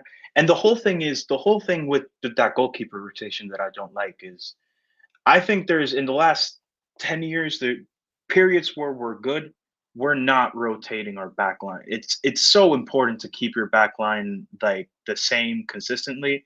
And that's one of the reasons why I think we started really well, is because it was Fofana and Colwill. And even with, I think Fofana's almost flawless. Colwill has a lot to learn. But even with like Colwill's flaws, we were still getting through games. And it's because, it's partnership that's building. And it's guys that are playing together week in, week out. Once Fofana started getting injured and you start moving these pieces, you don't know whether to start Badiashile. You don't know whether to replace Fofana with Badiashile. You don't know whether to replace him with Disasi. You don't know whether to replace him with Tosin. And every game he would try another one and another one. I think towards Fulham, Ipswich, it caught up to him. Like you just have to. He had to set from day one when Wesley got injured. I'm going with Tosin. I'm going with Disasi, or I'm going with Badiashile. And he should have just kept it at that. I think he tried too many different partnerships. Yeah, the partnerships thing was an issue, and I think the people he was giving chances to, like the fact that we never saw Vega as a centre back, at least once, it was mad. I never understood it. I mean, it was probably because we had like so many like kind of on paper center backs on the books, but it didn't really make sense. I don't think he played a minute at center back for us. Never. He played more minutes at midfield than he did at left back in the league. And he didn't play center back at all. Like Badiashile was injured many times. Like he could have had a chance. I look at okay, Josh. All right, Josh. I look at Josh is balling, man. The Felix situation, like you mentioned, with the whole not making subs in the December period, when you know how much amount of minutes are being played, you could argue that's even contributed to the injury crisis we're facing now. But yeah, knowing that you had the likes of Yao Felix on the bench, you're not giving him minutes. Vega on the bench, you're not giving him minutes. They go elsewhere now because you're not playing them. You've weakened the squad. Now in that point where we're having an injury situation like this, we would have benefited from them in the side. Like he's caused all of these issues himself. Where do you stand? Are you Maresca out, or you want to just see how it goes? I'm still seeing how it goes. It all depends on where we finish the season, right? It's like, I understand he's a young manager. I can point out his mistakes, but it all really depends on where we finish. Because if we finish 6th again, I think it's worth considering changing manager. I know it's a never-ending cycle. I know it probably doesn't change much because the problem is up there. It's not necessarily the manager. There's a bigger overarching problem at the club. But if he finishes top 4, man, even if he finishes 5th and gets Champions League, and 5th gets a Champions League spot, like I wouldn't sack him just because it's probably not the right thing to do, right? But I'm still giving him the chance, but I'm neither. I think you can be Maresca in while pointing out his mistakes. I think Maresca out is, if you're dying by that sword, die by it. I think that's fine. There's probably better managers out there. But you know me, I'm a traditionalist, man. I'm not the biggest fan of this, kind of modern, inverted, whatever football. So, fact. I just look at like if like for example, the Ancelotti's contract expires in the summer. I know a lot of people be like, why would he come here? He went to Everton after winning the La Decima. So why don't I'd rather go to Ancelotti? I know he knows the league is a winner. He's got an under 25s project that he's been working with in terms of Real Madrid now. He's been at the club, the fans like him, so that's gonna get fan pressure off you. We've got a proven winner here, and we build around that. I don't understand why we can't do this. But I don't know. I think Ancelotti's almost retiring. I don't see him managing too longer, but oh my, would it be a dream to have him back? I'll tell you that much. It's probably my second favorite Chelsea manager, bar Jose. I've got him number one, and then I got Tuchel second. Tyreek. This George experiment, man. I like him, man. I think he's getting a little better and better with these wingers we have. Like, I don't mind giving him the game time. I just at least he's growing into it, into the team like game by game. He kind of overhit that for sure. I think he should have gone to Sancho. I don't know why Sancho's not playing on the right and he's playing on the left. That's one thing. They keep switching what side he plays. I don't think a winger is ever going to find consistent form if you keep switching him from the left wing and the right wing. Yeah, facts. It just when I see Tyreek George in these Conference League games, it just makes me appreciate how big of a talent Hudson-Odoi was in the Europa League when he first got through. I was seeing that. I remember seeing that on Twitter. The Hudson-Odoi when he first came out before the injuries the explosiveness was just insane. And even today he's probably like 25% of how explosive he was way back then, and you even see him like killing fullbacks for Forest. Yeah, it's crazy because you can tell he's a really talented player because getting that Achilles injury that he got and then having to change the way he played. He was a player that relied on his explosiveness and his pace to beat his man. He was technical enough as well. But, all right, Tyreek. Look at Sancho right now. He can't catch the ball. No, Sancho's taking the piss. What do you think about Sancho? Do you reckon we should pay that 25 million obligation? If we have a chance to not. I mean, listen, I don't know because I saw they were considering that was going to be offside anyway. I saw that they were gonna consider not doing it, and I don't really care what the fine is. I don't want Sancho on the books, man. It's 10 million compensation. I don't know why we would, and they're targeting another winger. It's clearly a position that we can upgrade. I thought start of the season, look, obviously I don't want Sancho long term, but he showed a little bit where I was like, okay, maybe we can keep him for depth, but I don't know now, man. He kind of he's the opposite of Tyreek George. He gets worse every time he performs. But I guess I'll never forget that first game against Bournemouth when he came on. He was looking like Neymar, man. Yeah, facts. I couldn't believe it. That's where I was like, okay, maybe I can see it happening, but I don't think so. I think this summer window that we just had is probably hands down one of the worst windows in the Clear Lake era. You look at João Felix has no future here. Sancho has no future here. KDH has no future here. Vega has no future here. Well, I would like Vega to stay. I don't see it happening. Same. And that's everyone we signed. Vega's a utility guy that I think any team could use, man. Even if he's a center back, right? So we could play him, rotate him as a center back. But if you're trying to get through games and protect leads, like remember the match against Bournemouth? He was, what is he, like 6'4"? He was just battering that midfield. They had to I think they brought on Billing that game, and they had to find someone to match him up. Those were the crazy. So he's like a solid utility guy. And even the physicality that he has is problem Caicedo and Cucurella that brings that aggression. No one else does in the team. Exactly. I will say this about Sancho.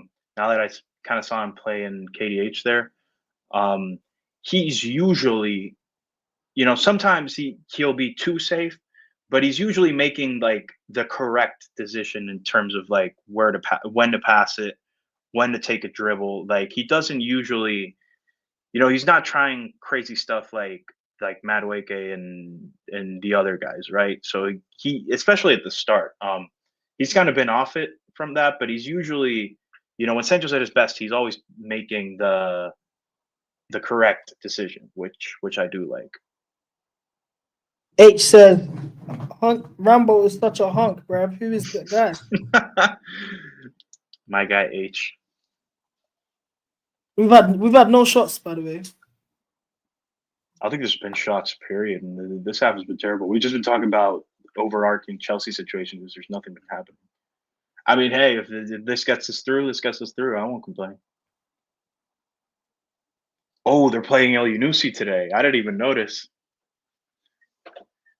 Enzo, my God, you're so fat. Enzo, so Hey, bro. I'm done with the Enzo. You guys can handle that. I've got bigger problems with that. Right now, we need to get Maresca out of here, man. That's We where got bigger my fish to energy fry. is being put towards. Yeah, man. We've got another Enzo to worry about.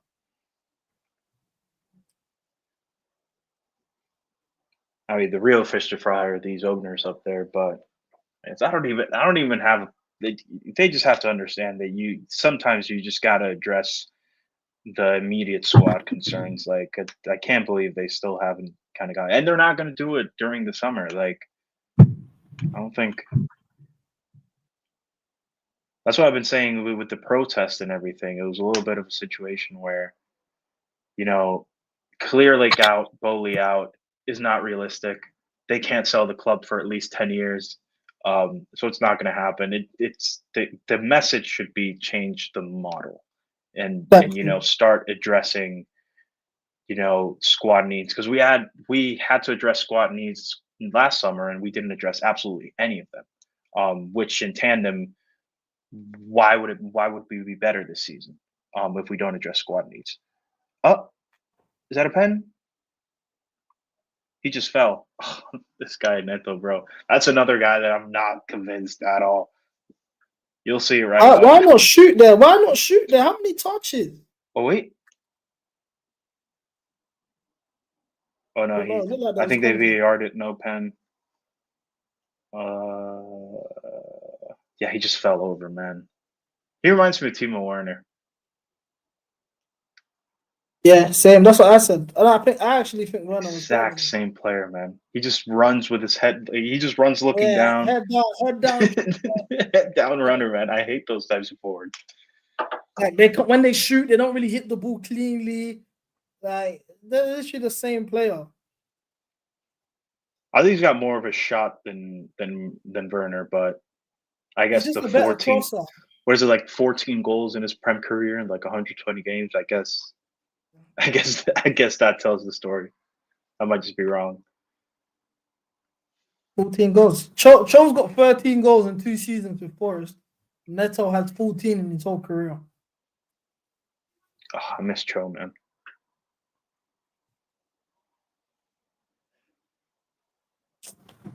All right, bro. Our team right now, man. I just don't want this to be a thing when they get themselves a late goal. It goes to extra time. We start getting leg. Even the fault of Enzo and Caicedo playing in extra time. Hey, I was thinking about that. If we go to extra time, we might lose 5-0 on Sunday. Oh, look, the boys coming on. We're warming up. Yeah. Cole. That's dark. Someone said, "Don't rewrite history. Cho was shit." What version of Cho? Hey, we still love him, man. We still love Cho. I think I'm that type of person. I'll never hate a Coven player, man. I don't care how I don't care how poorly they do. I'll never hate them. I always root for them and try to see them do better at another club. Like I'll never hate on Coven players, man. Was he? I used to be like that as well until Colwell came about, man. I was a proper Cobham guy until Colwell. That's the one that I just can't. I don't have that. Colwell's getting every chance. Colwell's getting more chances than most really talented Coven players do. So I do understand why people. That's exactly why. Because I remember certain man didn't get a snip because he's playing in his. Fair enough. When he was last season, he was playing left back. Fair enough. He's out of position. Right now, he's playing in his best position. He's getting maximum minutes, and you're still not delivering. Yeah. This is the Here's one thing I'll say, which I think impacts all of our defenders, and it's not to say they're good enough for the long term if we have, I don't know, title aspirations at some point, but we play one of the highest lines I've ever seen a football team play, man. So it's like when we're getting countered and it's 3v2, 3v3, like there is I do understand that we're going to concede some we're going to concede some funky goals, and our center backs are going to look exposed. So I do know that, like, just footballing wise, the style that we play is going to leave. We could have Bastoni at center back, and trust me, that's going to be like 5 goals conceded difference. It won't be that much, which is why long term wise, I still have questions about Maresca, because we could plug in 2 of the best center backs on the planet right now, and if you keep playing this high line, you see it with Spurs. Spurs have Cristian Romero, who when he plays international football, you can't tell me he doesn't look like one of the best center backs on the planet. And Van de Ven, in terms of recovery speed and being able to take on forwards, we're talking about probably one of the best defenders in the Premier League as well. They still concede like 60 goals a season. It's like it just. No, but this is the thing, yeah, because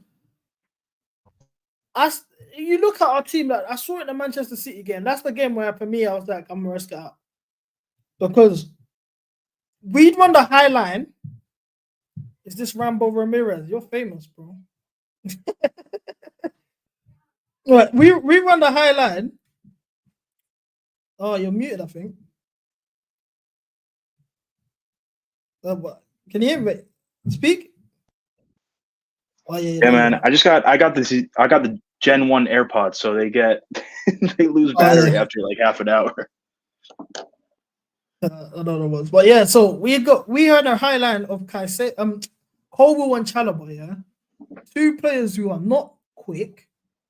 It doesn't make sense, and then that's the back 2, because the way we do things, we do a 2-3-4-1. Yeah, that system is just so flawed. What centre backs at the end of the day are going to actually perform? And then you want centre backs that can. Fofana, God bless his knees. God bless his knees every single time. He's got recovery plays. That we can see. Okay, at least he can kind of help in the system. Guys like Colwell, who can't defend in wide areas anyway, as it is. They're not known for being the quickest. Why are you playing them week in, week out in the system? It makes no sense to me. Then on top of that, you've got fullbacks so high, yet you don't want them to overlap. Mm-hmm. I just don't get it, man. Honestly, I don't get it. It's build-up reasons. I think it's purely because of build-up reasons. Because that's what I think Colwell is 1A at. He can break lines with one pass. And Maresca is addicted to players that can do that. So I think that's most of the reason he plays. I don't think he's particularly stellar at any defensive quality. I think it's developable. I think he can develop it. And sometimes he'll make a lunge where you say go on Levi, but he doesn't do it too often. I just don't know, man. Like, even the way he just misprofiles these players, man. Like, would you take CB? Would you take Guehi? Would you take him back? Who? Guehi.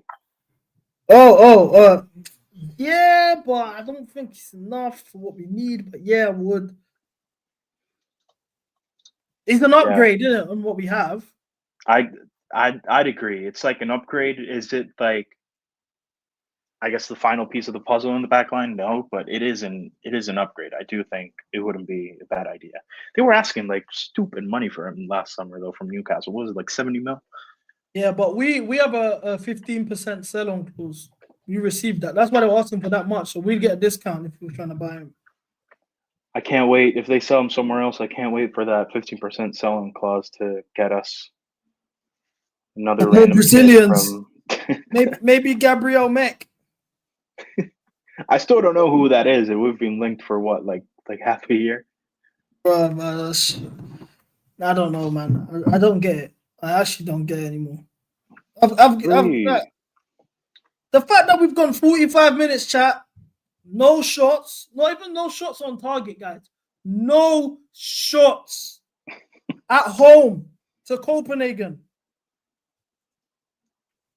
They told me Poch ball was the worst they've ever seen. They told me this guy was an improvement.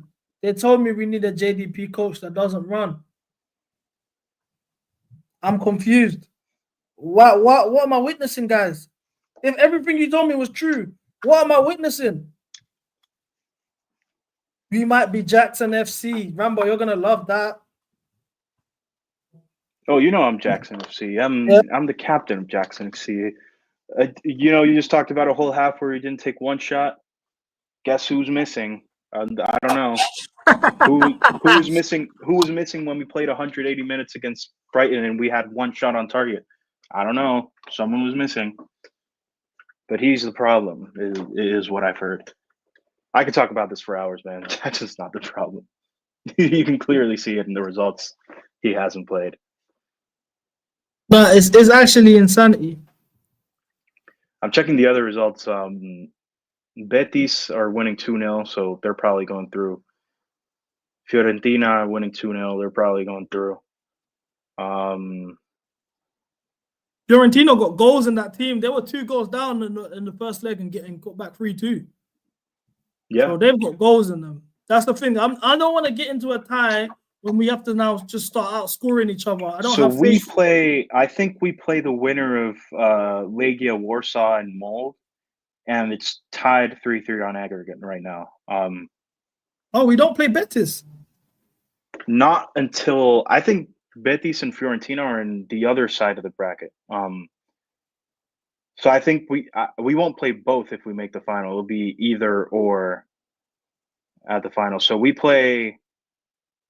Oh wow, the team that we would play in the semifinal if we come out of this in the quarters is either Djurgården or Rapid Vienna. And then we play the winner of Mold and Warsaw.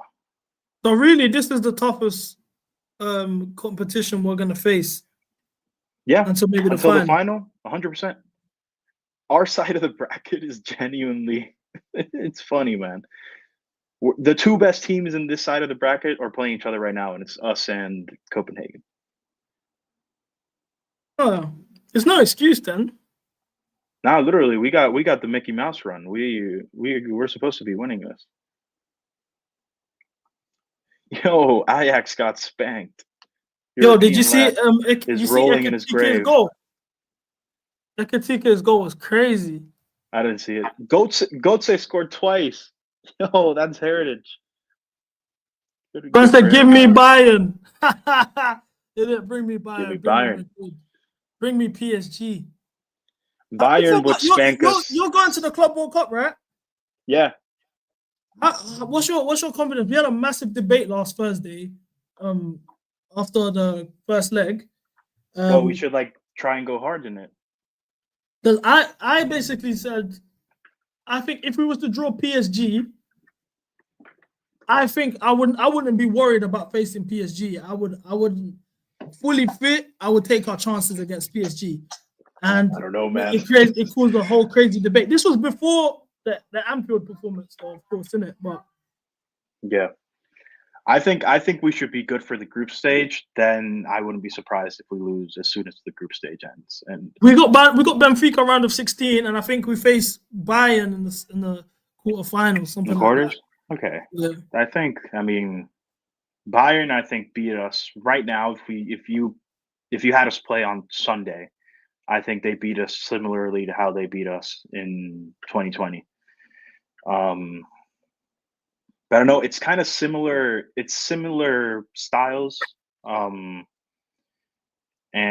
this guy said, I'm going to Club World Cup rocking at the Lap jersey. Bro, at least he knows that the Lap signing is fucking happening. I don't know. Hell no, I don't know. Man. I don't know who thinks we're signing another striker. This guy is Gyökeres is right there.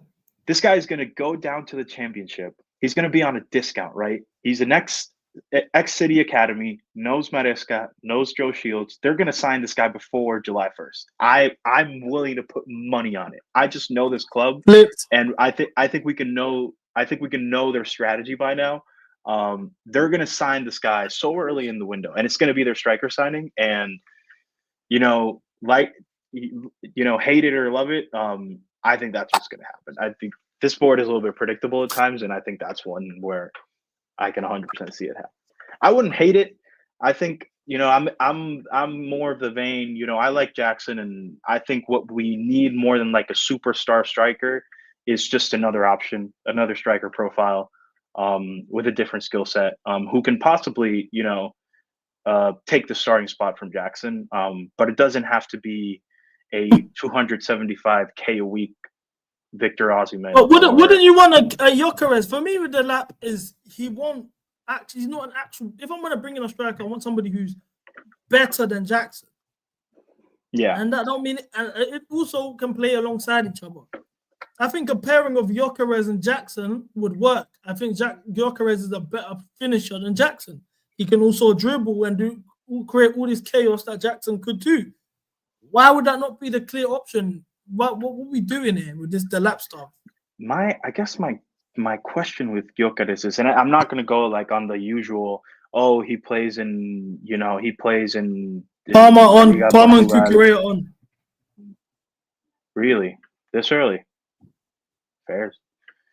I wouldn't say for Gyökeres like kind of the usual things that are said about him. Like I think his skill set is similar to Jackson's, and I'm not saying they're the same type of finisher. Gyökeres has 20 times the shot power on his finishing, but in the sense of they're strikers that stretch out the defense. They make really smart runs. They run in behind defenders, at kind of blistering pace, and can do that pretty much to any defender. When I'm looking at maybe signing another striker, I'd probably want someone who's a little bit different. The lap will wrestle your center back. Damn, you muted yourself again, bro. I think it's your AirPod. She's on AirPods, bro. Yeah, sorry about that. What was you saying? But yeah, I was saying like I'd take like I'd rather just have a different profile of striker. Mateta, a Delap who can kind of cause chaos in the box, not outside of it. I think Gyökeres can finish in the box, probably is better as good as anyone can. But he's again like a chaos outside the box. Like the game against City, he was running riot on those center backs. And I think Jackson does that pretty much every game, if not every other game. But we need like a box, chaos creator. We need like Mateta's that type of striker. I actually really like Mateta. Like I keep saying the name, and I actually think he'd be a good fit at Chelsea. Yeah, he's a good player. Kind of striker. And Delap, not too much. Obviously, he's playing for Ipswich, but that's the type of striker you can develop into, if that makes sense. Yeah, no, for me, I agree with the Gyökeres thing.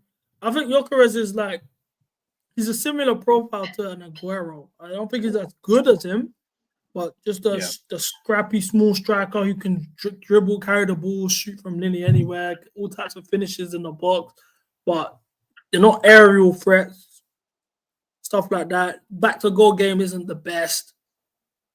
So I understand, but I don't think if you're going to do that, I don't think the lap's the answer. Me personally, I just think we're doing another sideways move that doesn't actually improve the squad. And it's like a project, right? All the people that do these that are now propping the lap, this is exactly what we need. He's a shit house, or he's always running, are the same people that wanted Gallagher gone. Oh, get Gallagher gone, he's shit, he's a role. Make it make sense. Like, what are we doing here? You're not wrong. I don't know. I wouldn't say I miss Gallagher, but Gallagher's look, man. That profile is missing in the squad. Listen, we're playing a Thursday night Conference League match, second leg, when we have a lead, with our Premier League pivot. We're using Enzo and Caicedo in a Conference League match on a Thursday. You can't tell me that selling Gallagher was a smart decision when that's our situation in midfield. Like, and it's not the first time it happens. If one of these guys picks up an injury and we don't have Lavia fit, we're cooked. Like, so even if, I guess the thing is, Gallagher probably wouldn't have taken like a rotation role. I think after Poch made him such a kind of important part of the first team, and the starting 11.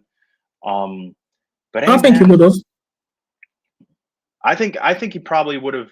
I think he wouldn't have hated it. I think he would have tried to fight to earn his place, and whatever happens. Do you want me to be honest, later, I think the moment Lavia went down in December, he would have been a starter. He would have been starting in the Prem.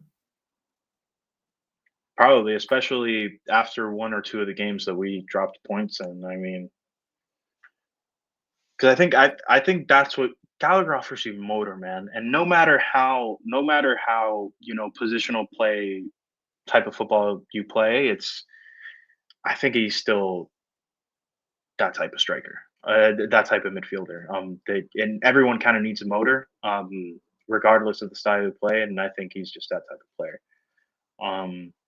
Was he probably going to be a mainstay starter all season? No. Would he probably have liked that? No. But you know what? We're still playing Enzo Caicedo every single game. So, I mean, could have hurt to have him as an option. I'm not going to lie, I was so gassed when that she scored yesterday. I did a knee slide. Like, that made me so happy, man.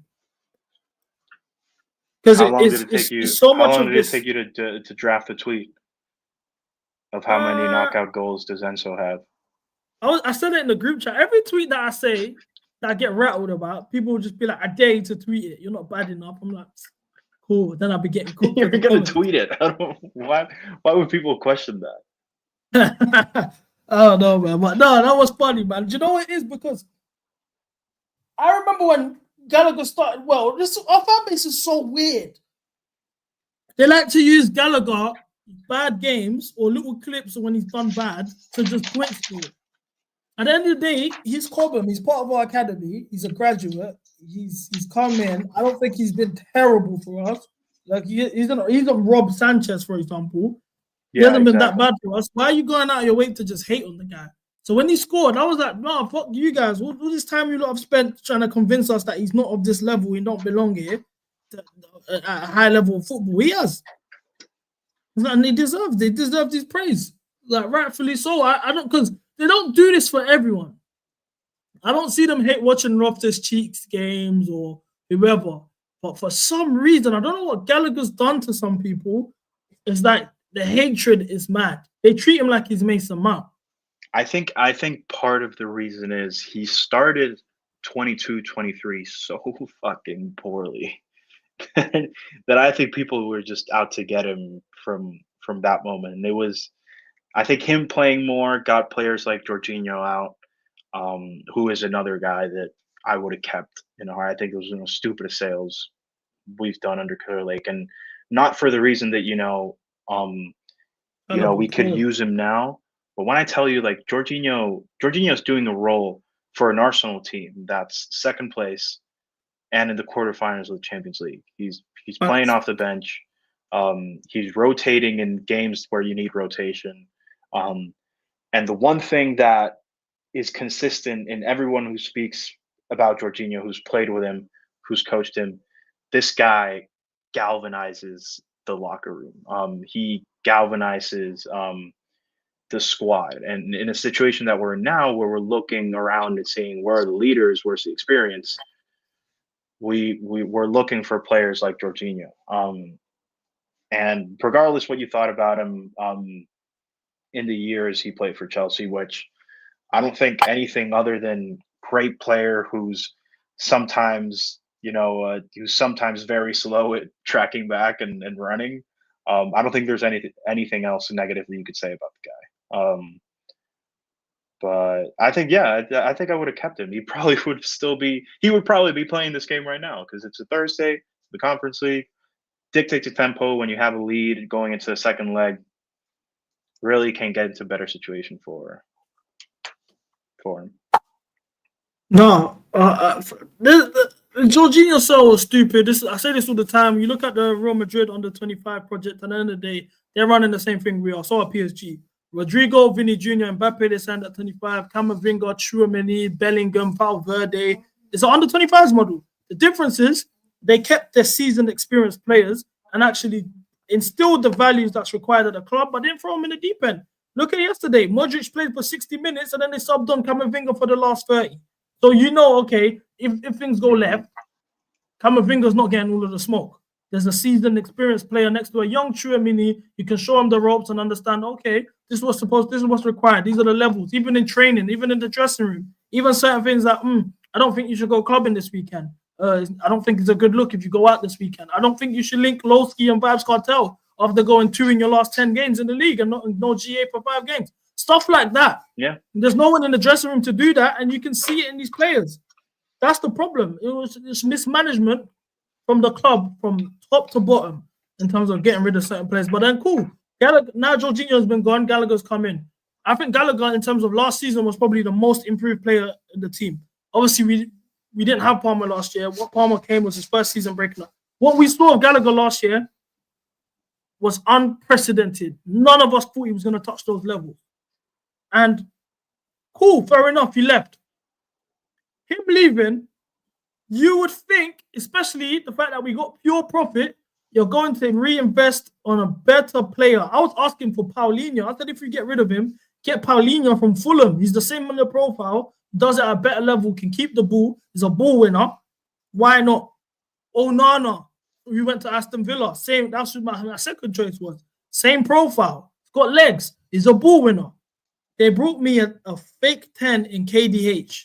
You can't play in the pivot, doesn't win the ball, doesn't have legs. The squad building from these directors, especially this summer, has been abysmal.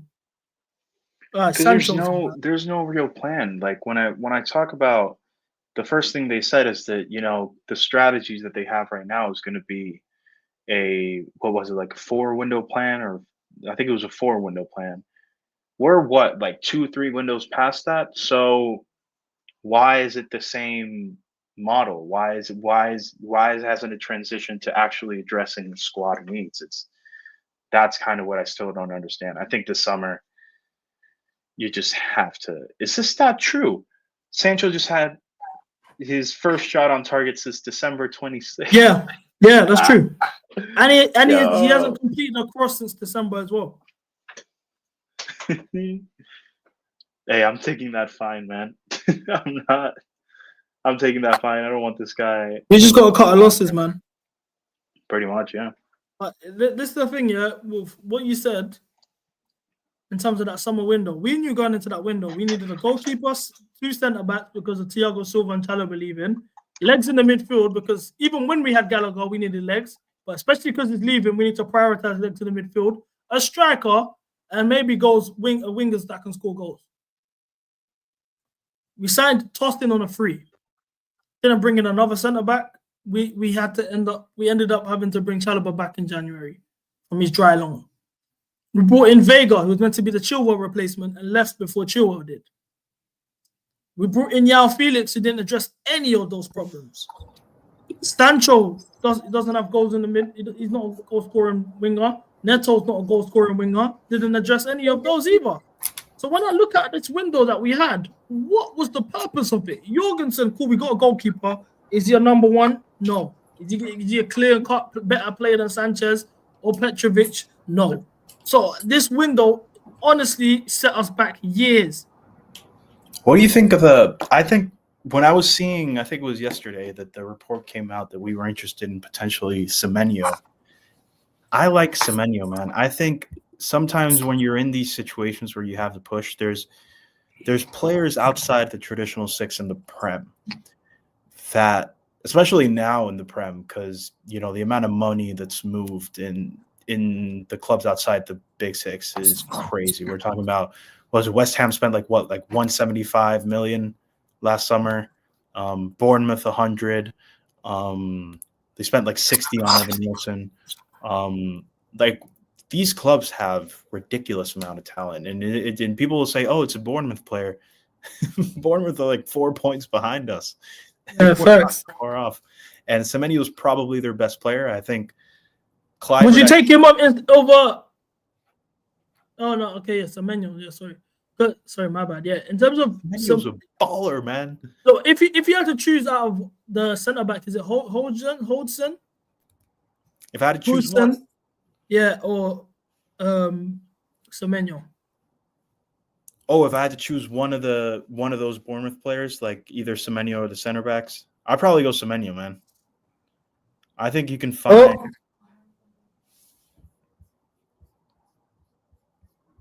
What happened? Okay, have a go. Okay.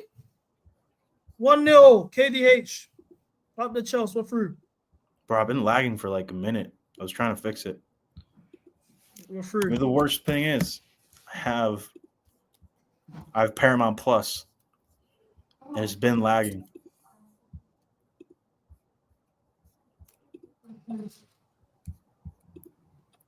Scored out of nothing as well. That's not even the system. He just scored that himself. Let's go, man. I pulled up KDH. Let's just get a second. If he can do things like this in the Conference League, I won't hate this KDH stay. Yo, he did that himself. Yeah.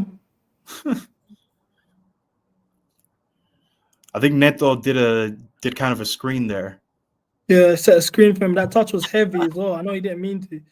He miscontrolled the ball and then just tackled it back. Good finish though.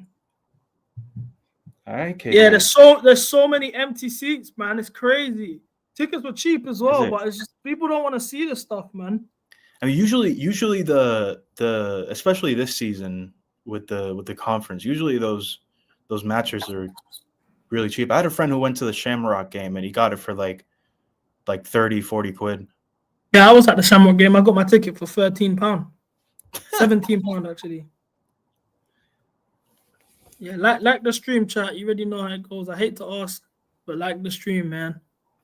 But yeah, literally, yeah, the competition tickets are cheap, mad cheap. Like 20 quid. So when I see that many empty stadium, empty seats, it's crazy. But I just think people don't want to see this stuff, man. Bro, if you asked me on a work day if I wanted to go like watch a Conference League match, or unless you're really, really, invested, like I don't think most people will. I think that's the scenario. But usually for Champions League, SW6 is that's without question, no matter who we're playing in Champions League. But it's just a horrible product, man. And even the atmosphere is flat. Like when I went to the Shamrock game, literally, it was so flat. No one was singing. No one cared to sing. It was like more of an ego thing. Like, why am I going to be singing for a Conference League game?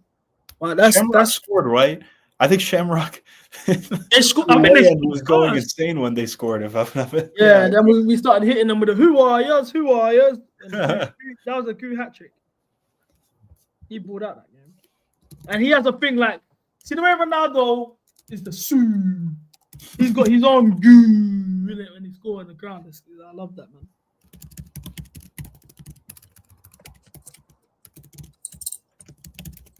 We need Jackson back badly, man. 100%. I think, especially for the Spurs match.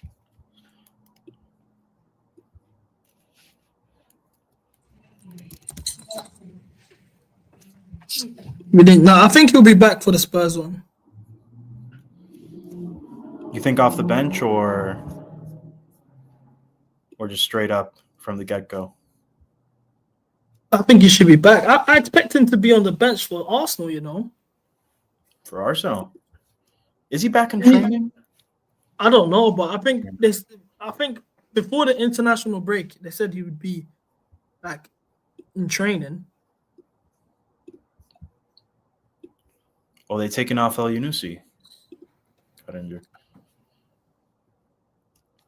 This game is cool. If you know about El Yunusi, man, this guy was an absolute fucking baller in his day. What team? Southampton. What, Poch is Southampton or what? Nah, it was a little bit later. It was like Sadio Mane's pandemic era Southampton. But he wasn't even that good for Southampton. I think it was for Basel, if I'm not mistaken. A little bit after that period where we played them like 5 times in the space of a year and a half. But like easy, 5-star skills, 5-star weak foot player who could torch any fullback on his day.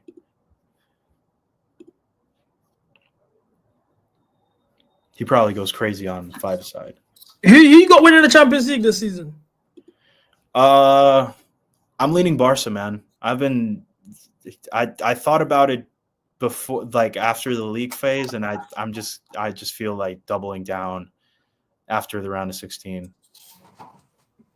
Yeah, I struggle to see too many teams that can outscore them. I think PSG have a shot as well. Obviously, Madrid have a shot, but I think this is probably in the last couple of years the most likely there is to be a Clásico final in God knows how long. I would love to see that as well. Since we played Barca and Madrid played Bayern, and we ended up winning the Champions League, I think this is the closest we've been to getting that final. And that's honestly what I want to happen. A Clásico final in the current state of both those clubs would be insane. It would be. We need a good Champions League final. There hasn't been one in a minute. I'm trying to think. When was the last good Champions League final we watched? Even last good Champions League final. Was kind of boring. I mean, I didn't hate the last Liverpool Madrid match, but it was again 1-0. We're talking about I think the last few have been either one goal differences or one. Last year was horrible because we all knew who was going to win. I think the last good one was 17-18 Liverpool Real Madrid. The Gareth Bale overhead. Yeah, pretty much. Because the other ones were either one goal, differences or just one-sided matches. And Liverpool Madrid in 17-18 wasn't. It was 3-1, but it wasn't one-sided. You felt like Liverpool were always in the game, especially when Mane equalized. I would agree. I think that was probably the last good one. 16-17 was great as well. That was 4-1. Mandzukic scoring a bicycle kick from 25 yards out. Crazy. That was a good one. It was a beatdown, but it was a fun beatdown. No, Clásico final. I want that. I need that. But if not, I wouldn't be mad at a PSG Champions League. Shot. I would love a PSG Champions League, like a PSG Real Madrid final or something, and we just get them out of there, man. Listen, man, you know how I feel about Mbappe. I would, if I saw Mbappe lose against PSG in a semifinal, I wouldn't be. That would make movies. I need to see that. That would make movies. I love Mbappe and I wouldn't want to see that happen, but I'd rather PSG win a Champions League than putting my love for Mbappe aside. I think that's probably better for football than seeing Real Madrid win another one. But honestly, bro, Clásico final would be crazy. The Champions League needs it. Especially, it would be the perfect way to sell that the new format worked, right? So for UEFA, they probably want that to happen because, you got out of this new format, you got a Madrid City fixture for the ages in the playoffs. Playoffs, by the way. That's you crazy. Got 2 round of 16 matches going to penalties, 2 fixtures. You got a Clásico. Even the fact that we're getting PSG, Liverpool, Real Madrid, Atletico round of 16 is crazy. Yeah, that's insane. I like that the teams from the same country can now play each other before the quarters because that used to be some woke nonsense that they couldn't. Probably some of the best Champions League matchups that we've had were against Liverpool and United. Despite us losing to United in 10-11, it was probably a good matchup. I don't know how we lost that, though. They were playing Darren Gibson in midfield. I don't know how we managed to lose that. Fergie had Ancelotti Madrid witchcraft at a certain point, though. You just no matter who he had on the pitch, they're gonna win a title. It was crazy, and I mean that was the season. That was one of the seasons where Ryan Giggs was just balling at center mid. Yeah. But we was playing Josh McEachran in midfield. He's gonna be a star. So it makes sense. It's Josh McEachran was the first. He was the first Cobham guy that I was like, oh, this guy's from our academy and he's playing for us. And yeah, facts. Go on, Cole. That's the first time I really paid attention to Cobham. Bro, Cole is cursed. What minute are you on? 64, 11, 12, 13. 10 seconds behind. Oh.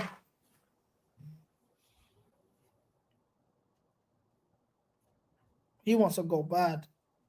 Demon that said, Bayern, Harry Kane, Ballon d'Or. God forbid. That's the last thing I need to see, bro. The way they already overrate the guy. Ballon d'Or, you guys are gonna start saying he's better than Eto'o. I just don't need that, man. When are we going to find out about the fish? I don't know, because I was told it was dependent on Liverpool PSG. Then I'm getting told it's dependent on today in Kunku. So I don't know. I think I was told if Spurs and Liverpool both win, I'm not Liverpool and United both win, we're through. I don't know. Let me check the scores. Spurs are winning 2-1 right now. It's 2-2 on aggregate. AZ just equalized. That's going extra time. United are winning 2-1 right now. 3-2 on aggregate. So at least United are winning. So do they have to win or win the tie? I don't know. I don't. The Liverpool. Why do I keep saying Liverpool? United and Spurs for this fifth spot, the fifth Champions League spot. I think they have to win the tie. Okay, so United are winning their tie right now. Spurs are drawing. And Sociedad just got a red. So that's right. Bruno has a brace, bro. Bruno is this team. I mean, he scored 2 pens. Okay, I shouldn't. Yeah, that whole tie has been pens. Like they've had 4 penalties in that tie. Oh, I'm just seeing. That's crazy. Yeah. Oyarzabal pen, Bruno pen. Jesus, that must be a shit game, man. Says the guy watching Chelsea Copenhagen, which is 1-0 with like 2 total shots on target. Well, yeah, that Neto was the second shot on target from like 30 yards. Tyreek George up front, by the way. Oh, I didn't even know Solanke was back for Spurs. Yeah, Spurs got all their players back for that game that we faced them. They're gonna have a fully fit side for the first time in a long time. You remember this striker that used to play for Spurs, Troy Parrott? Yeah, that name sound familiar? So he's playing for AZ right now. So this is like redemption game. This is like his homecoming. I just noticed that. No, it's AZ. That's mad.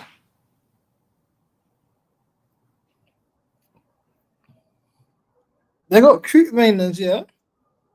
Yeah, but that's the shittier brother. Oh yeah. And they got Jordy Classy. That's a name I haven't heard in a long time, man. 33 years old. Europa League, you always find the heritage ballers there. Right? Yeah. Jordy Classy is Eredivisie heritage. But my favorite league right now is Serie A. Serie A got everyone. I'm seeing Edin Dzeko. Dude, it's making a comeback, especially here in the US. You can watch Serie A on Paramount Plus. So you kind of get it in the same place we got the Champions League. So it's really easy to watch, dude. I've been watching Milan games because Milan have been kind of my favorite club in Italy for my whole life.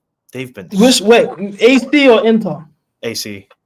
Oh, bro. They've been so poor. I've tuned into a good amount of their games. They've been absolutely terrible under 2 different managers. They've turned on João Felix as well, apparently. Shock. I'm so shocked.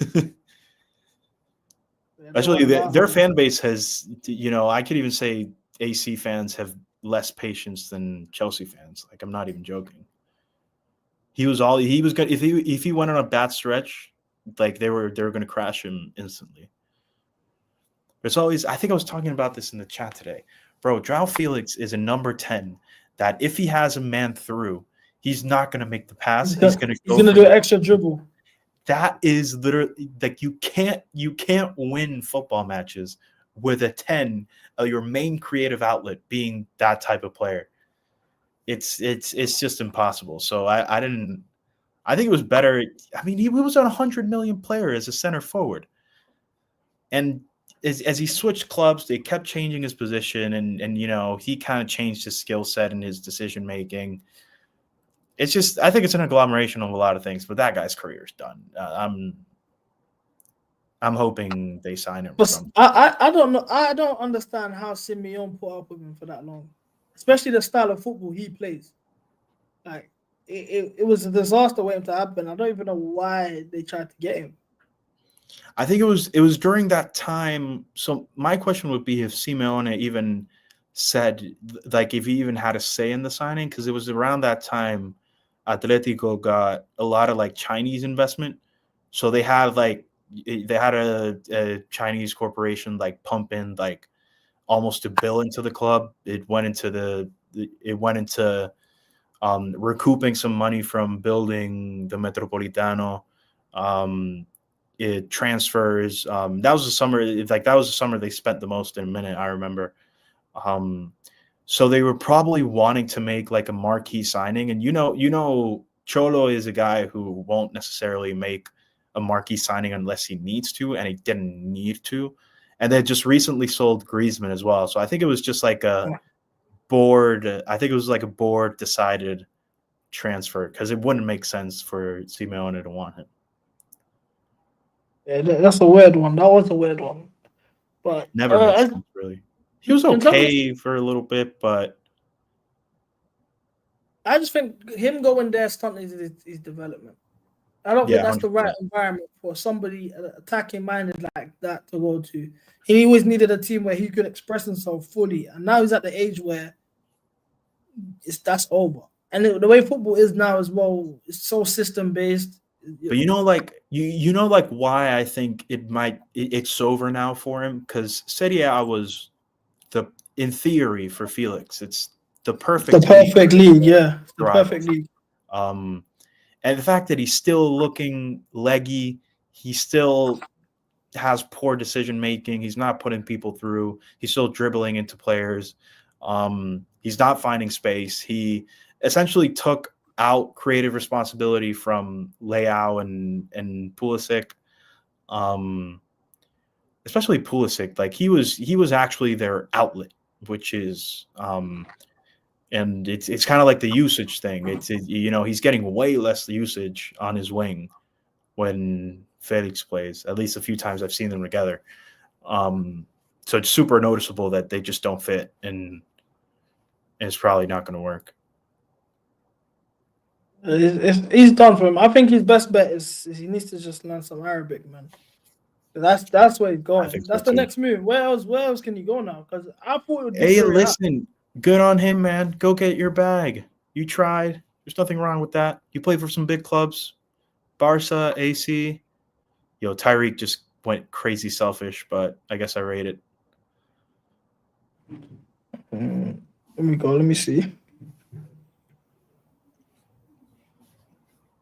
If he scored that, though, I would have been jumping. He took the piss. He wants that goal badly, actually. Like, you can tell. He's become more confident, though. Go on. Cristo. Oh. But yeah, my concern with this João Felix thing is, do we recoup that 50 million we just spent in the summer? 7-year deal, by the way.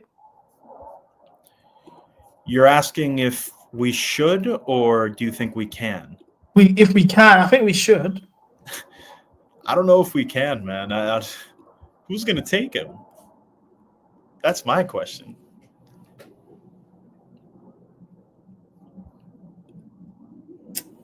Only Arabic teams. Exactly. It's like. And then would he want to go there? Like, a big thing is, next season is a World Cup season. Like, everyone wants to play because the World Cup's coming up. And he ain't going to be playing for us. I won't be surprised. We have an issue because he's going to be coming back. Sterling's definitely going to be coming back. Sterling makes $350K a week. And Kunku already makes that money as well.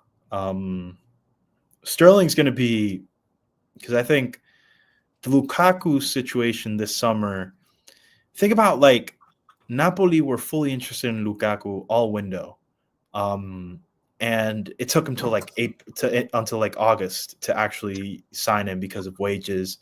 He's a player with crazy image rights, specifics. Obviously, he's a player with like 300 career goals. So Sterling's that type of player too, man. So like, we're gonna have to do a job to sell him, and it's not like Sterling has any suitors, right? It's like Lukaku actually had a few clubs interested, was definitely returning to Italy, could have gone to Saudi.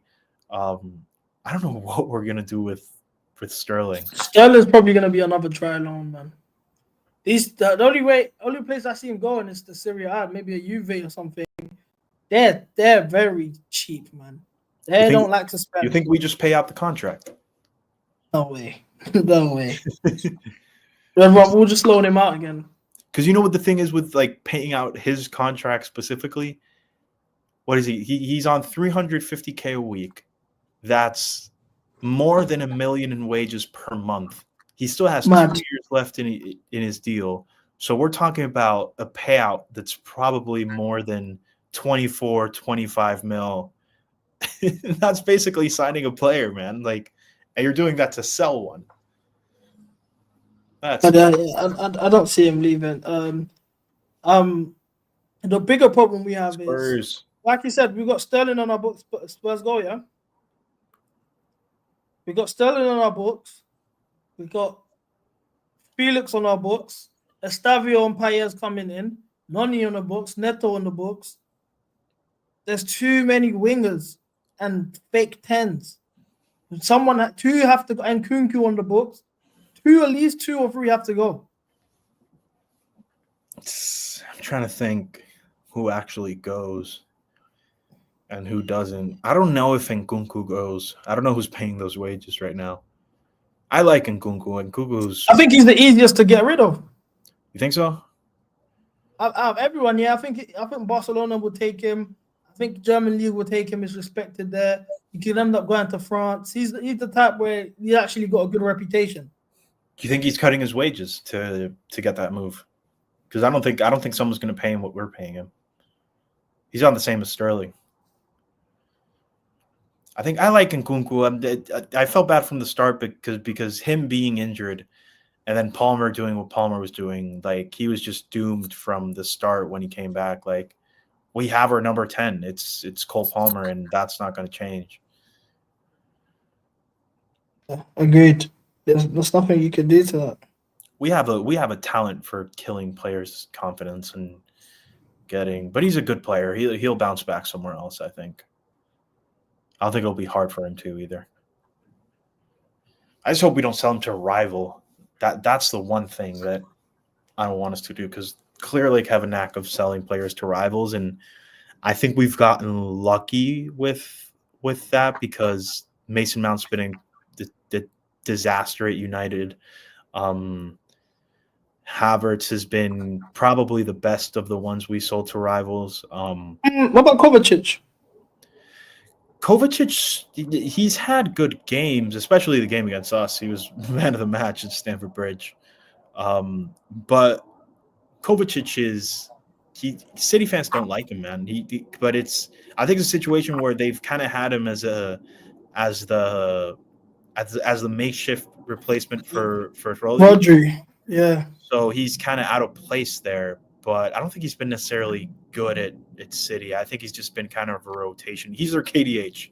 How about that? He's their KDH, playing deeper than he should, probably looking out of place, has the odd few good games in not important matches. But yeah, he's basically their KDH.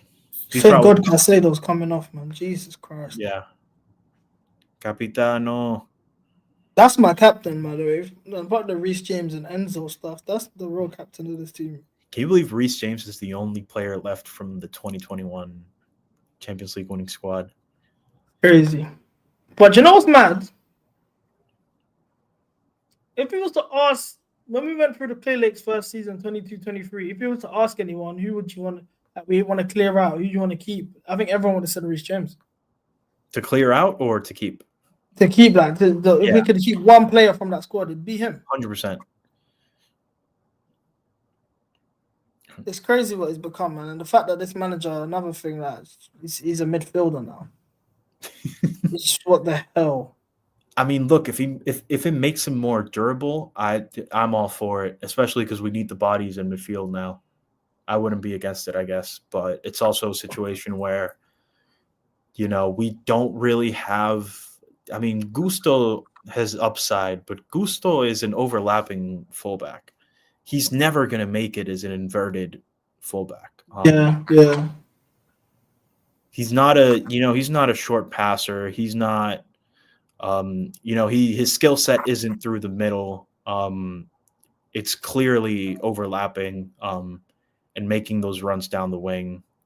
So I don't really see him being like the long term, especially if we keep Maresca. Like, such a complicated role though as well. Like, where are you going to find like a fullback that's, guaranteed to have a skill set playing inverted?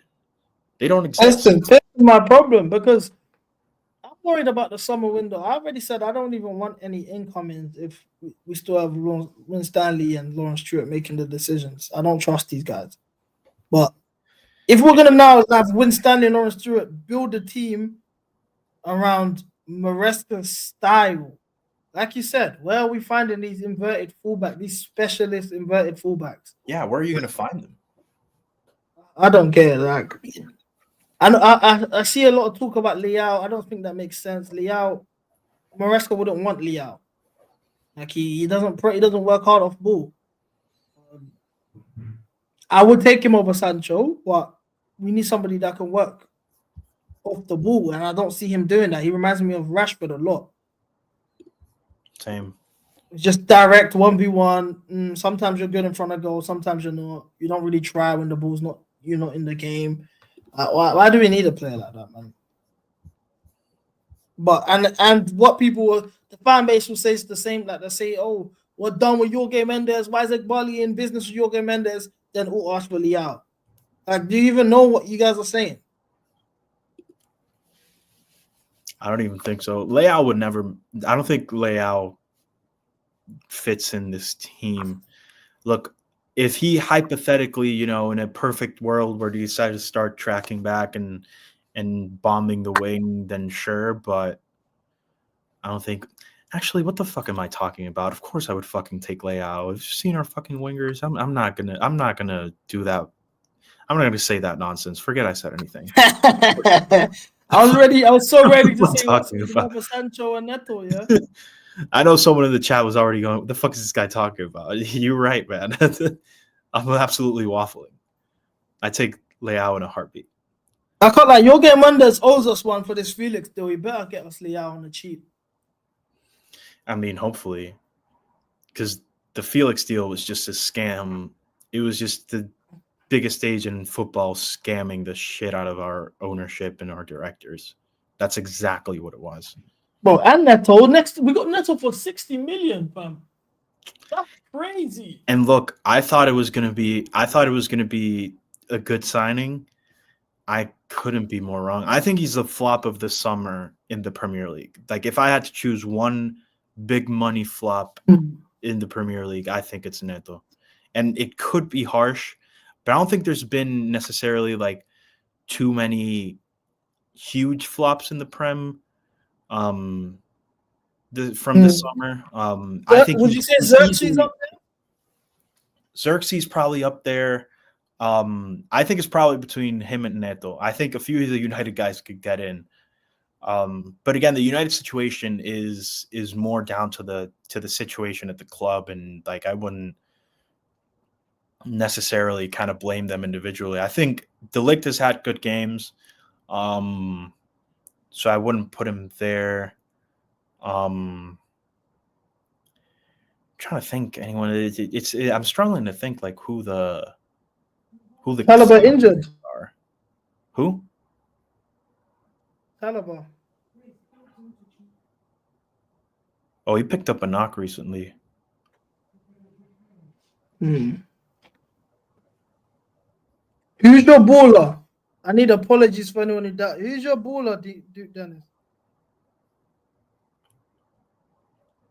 Yeah, you got to name the baller, man.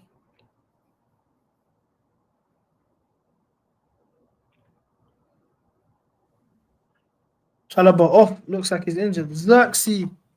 How's Sancho playing? This guy's a United fan, by the way. Sancho's been awful. Oh. As usual. He completed his first shot on target since December, though, so credit to him. Progress is progress. What's your thoughts on Tosin, man? I like Tosin. I'm not mad just off the fact that it was a free transfer at the end of the day. He seems like he's good. Like he's a defender that can get goals in. We needed someone like that. Bro, he's what? He's 26 and he's like the unk in the squad. Like, yeah, that's crazy. It's insane. But I think he's a good rotation center. Yeah, I'm not mad at him after a rotation. Tariq, cut inside, smash it. Oh. I want to see this Tariq goal. I want to see someone make his debut, man. I want to see someone make his debut. We're 2 goals Yeah, up. we need some Cobham debuts, man. There's quite a few on the bench.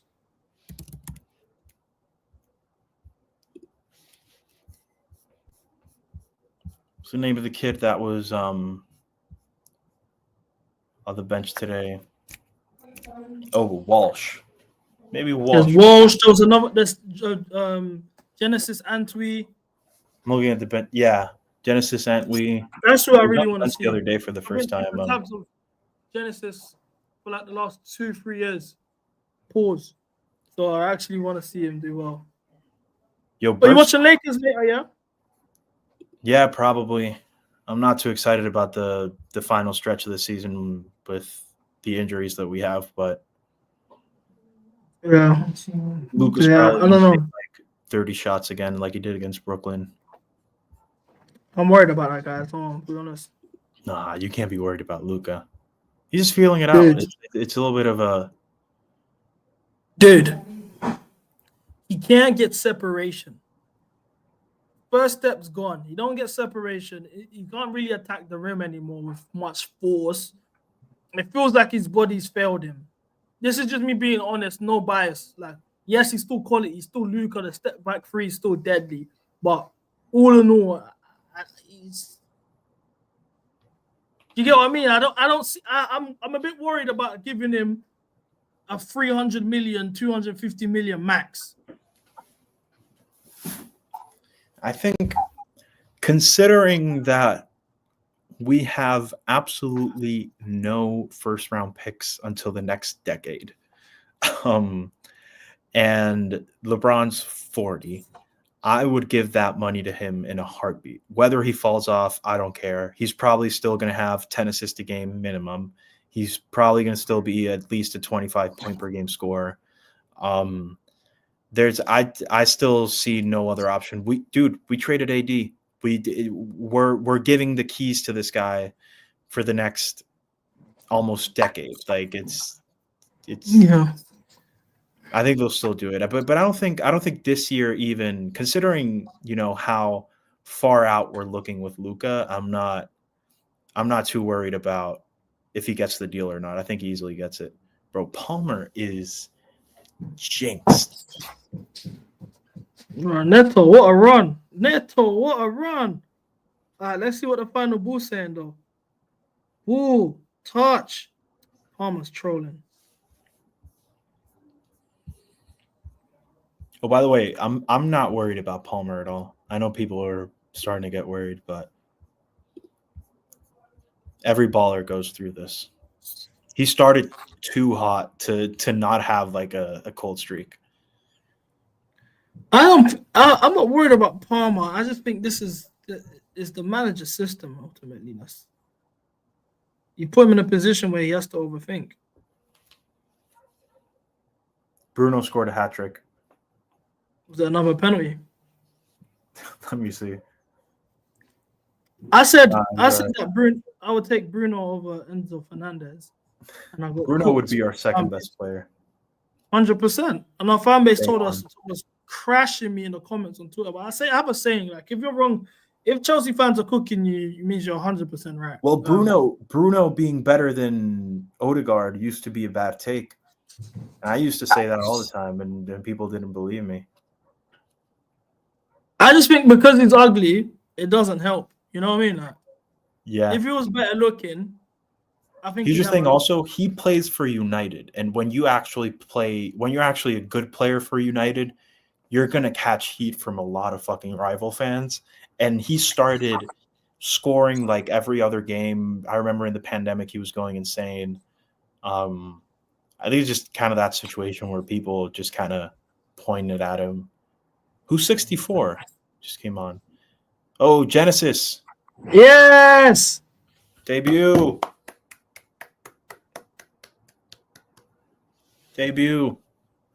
Mandem, I'm telling you now.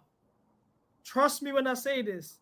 Genesis Antwi, one to watch. I've had stocks for the longest. I don't even say this about Coleman. Last time I said this was Ria Nagamoa. We saw what's happened. He's gone to Liverpool.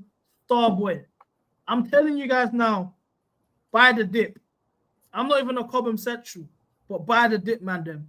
Thank you, Maresca, for giving a Cobham a debut. At least you've done something good today. Hell yeah. Big up. Yeah. We always clap a debutant.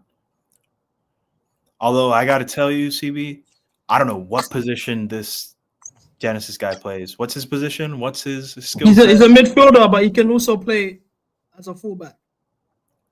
Oh, we got a little bit of a break now. And he's going up. Oh, he could have played it off to him.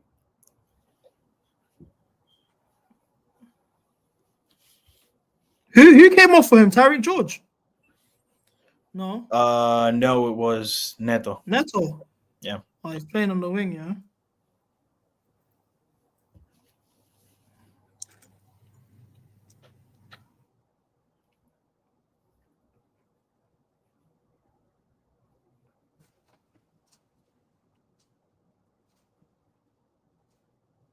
I can't lie.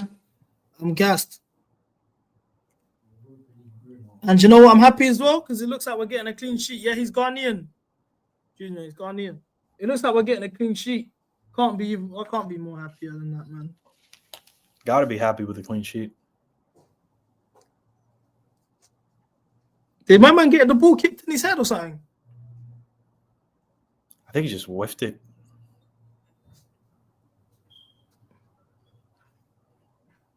Huescas.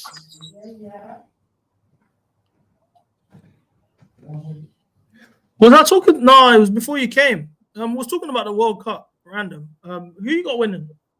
2026. Mm-hmm. Spain, Who would you clear want favorite. to win? England. England. I've always supported England in international tournaments. So now that Tuchel's the head coach, I'm wanting them to win maybe more than ever. So I want England to win. I think they're the second or third favorite. I think Spain are the clear favorite. They're deep in every position. Still Euro. They won the Euros comfortably. Even if they won the final 2-1, I think they were just clearly the best team in the competition. So I think Spain are the favorite. England and France would be second or third. I don't know about the order of how much better one would be than the other.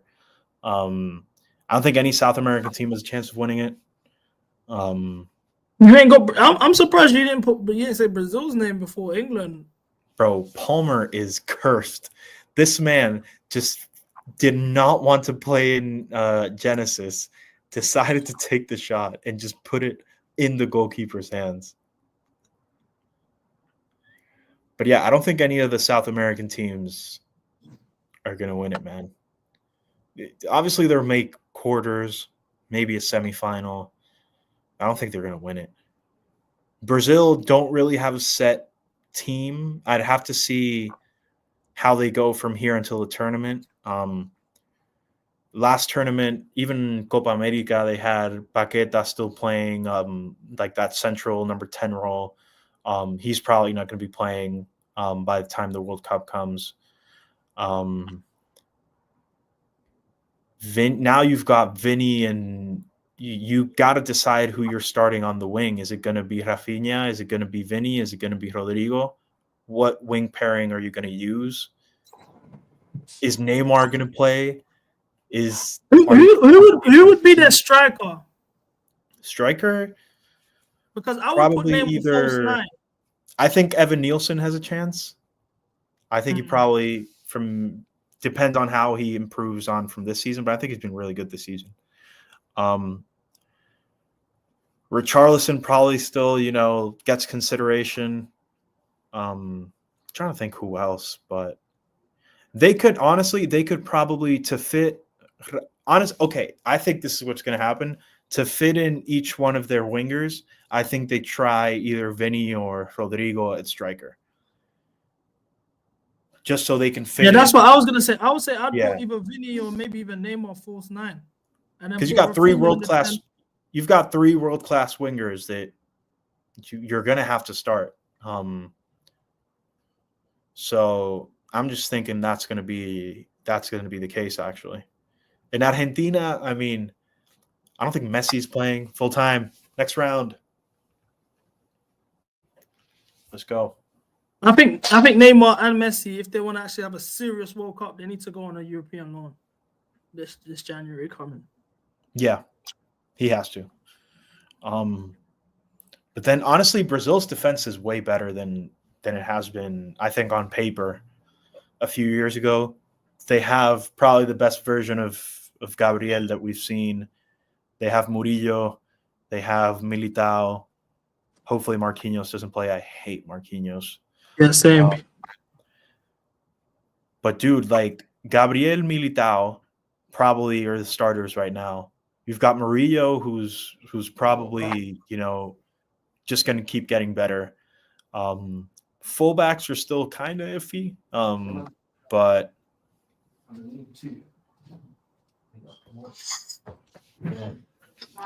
I don't know, man. I want a Brazil World Cup more than anything, man. I always root for Brazil in the World Cup. Like, look, it could be a Lukeba Brazil final. I'm gonna want Brazil to win. I'll be honest with you. That's where my loyalty lies. Up the Chelsea every single time. We got the win. We are through to the quarterfinals. We knew, we ain't worried. They were trying to give us a laugh earlier today. Or what happens if you lose? Or all of this ain't happening. Bring on Arsenal. I'm gonna be with Lee Gunner on Saturday. I'm with Gal tomorrow. I'm with Hawks tomorrow. Which one is bigger to you? Being a Gal or Lee Gunner? For me, Lee Gunner's the GOAT, I say it all the time. I was going to say that's the GOAT. Rambo, that's my GOAT. Before I even started doing this stuff, I used to just post these videos and that. So, now big up everyone. So yeah, tomorrow I'm gonna be here. We're gonna do an Arsenal preview on my channel. Then we're gonna go to Hawks, and then we're gonna have Igal on here. Then we're gonna have Lee on Saturday. I'm linking up with Guna Lee tomorrow as well. And yeah, up the Chelsea every single time, man. Rambo, do you have any shout outs if you want anyone to follow any platforms? Well, my platform, it's just Rambo Ramirez. I killed my account probably like a year ago, so I just kind of chat with the close ones. But if you want to get Rambo Ramirez a follow, the display name is Tu Maldita Madre. Or follow my main, Jaime. Either or, I'm game. I'm just sitting with you, having a chat with my boy CB. Yeah, 100. And you're more than welcome to come in anytime, bro. Trust me, man. I'll do this more often, man. This was fun. Yeah, I can't believe this is the first time I get on for Watchalong with you, but we're gonna have to do it again. This one's more relaxed because it's Conference League. When it's Prem and I get all the members in here and we're all arguing and that, you love it. Trust me. You'll love it. Conference League is just laid back. We like to just chat, chill with the chat, just talk about anything and everything but the game. But exactly. As we just did.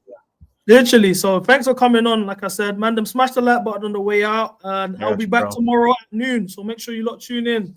Up the Chelsea. Make Chelsea great again. All of those.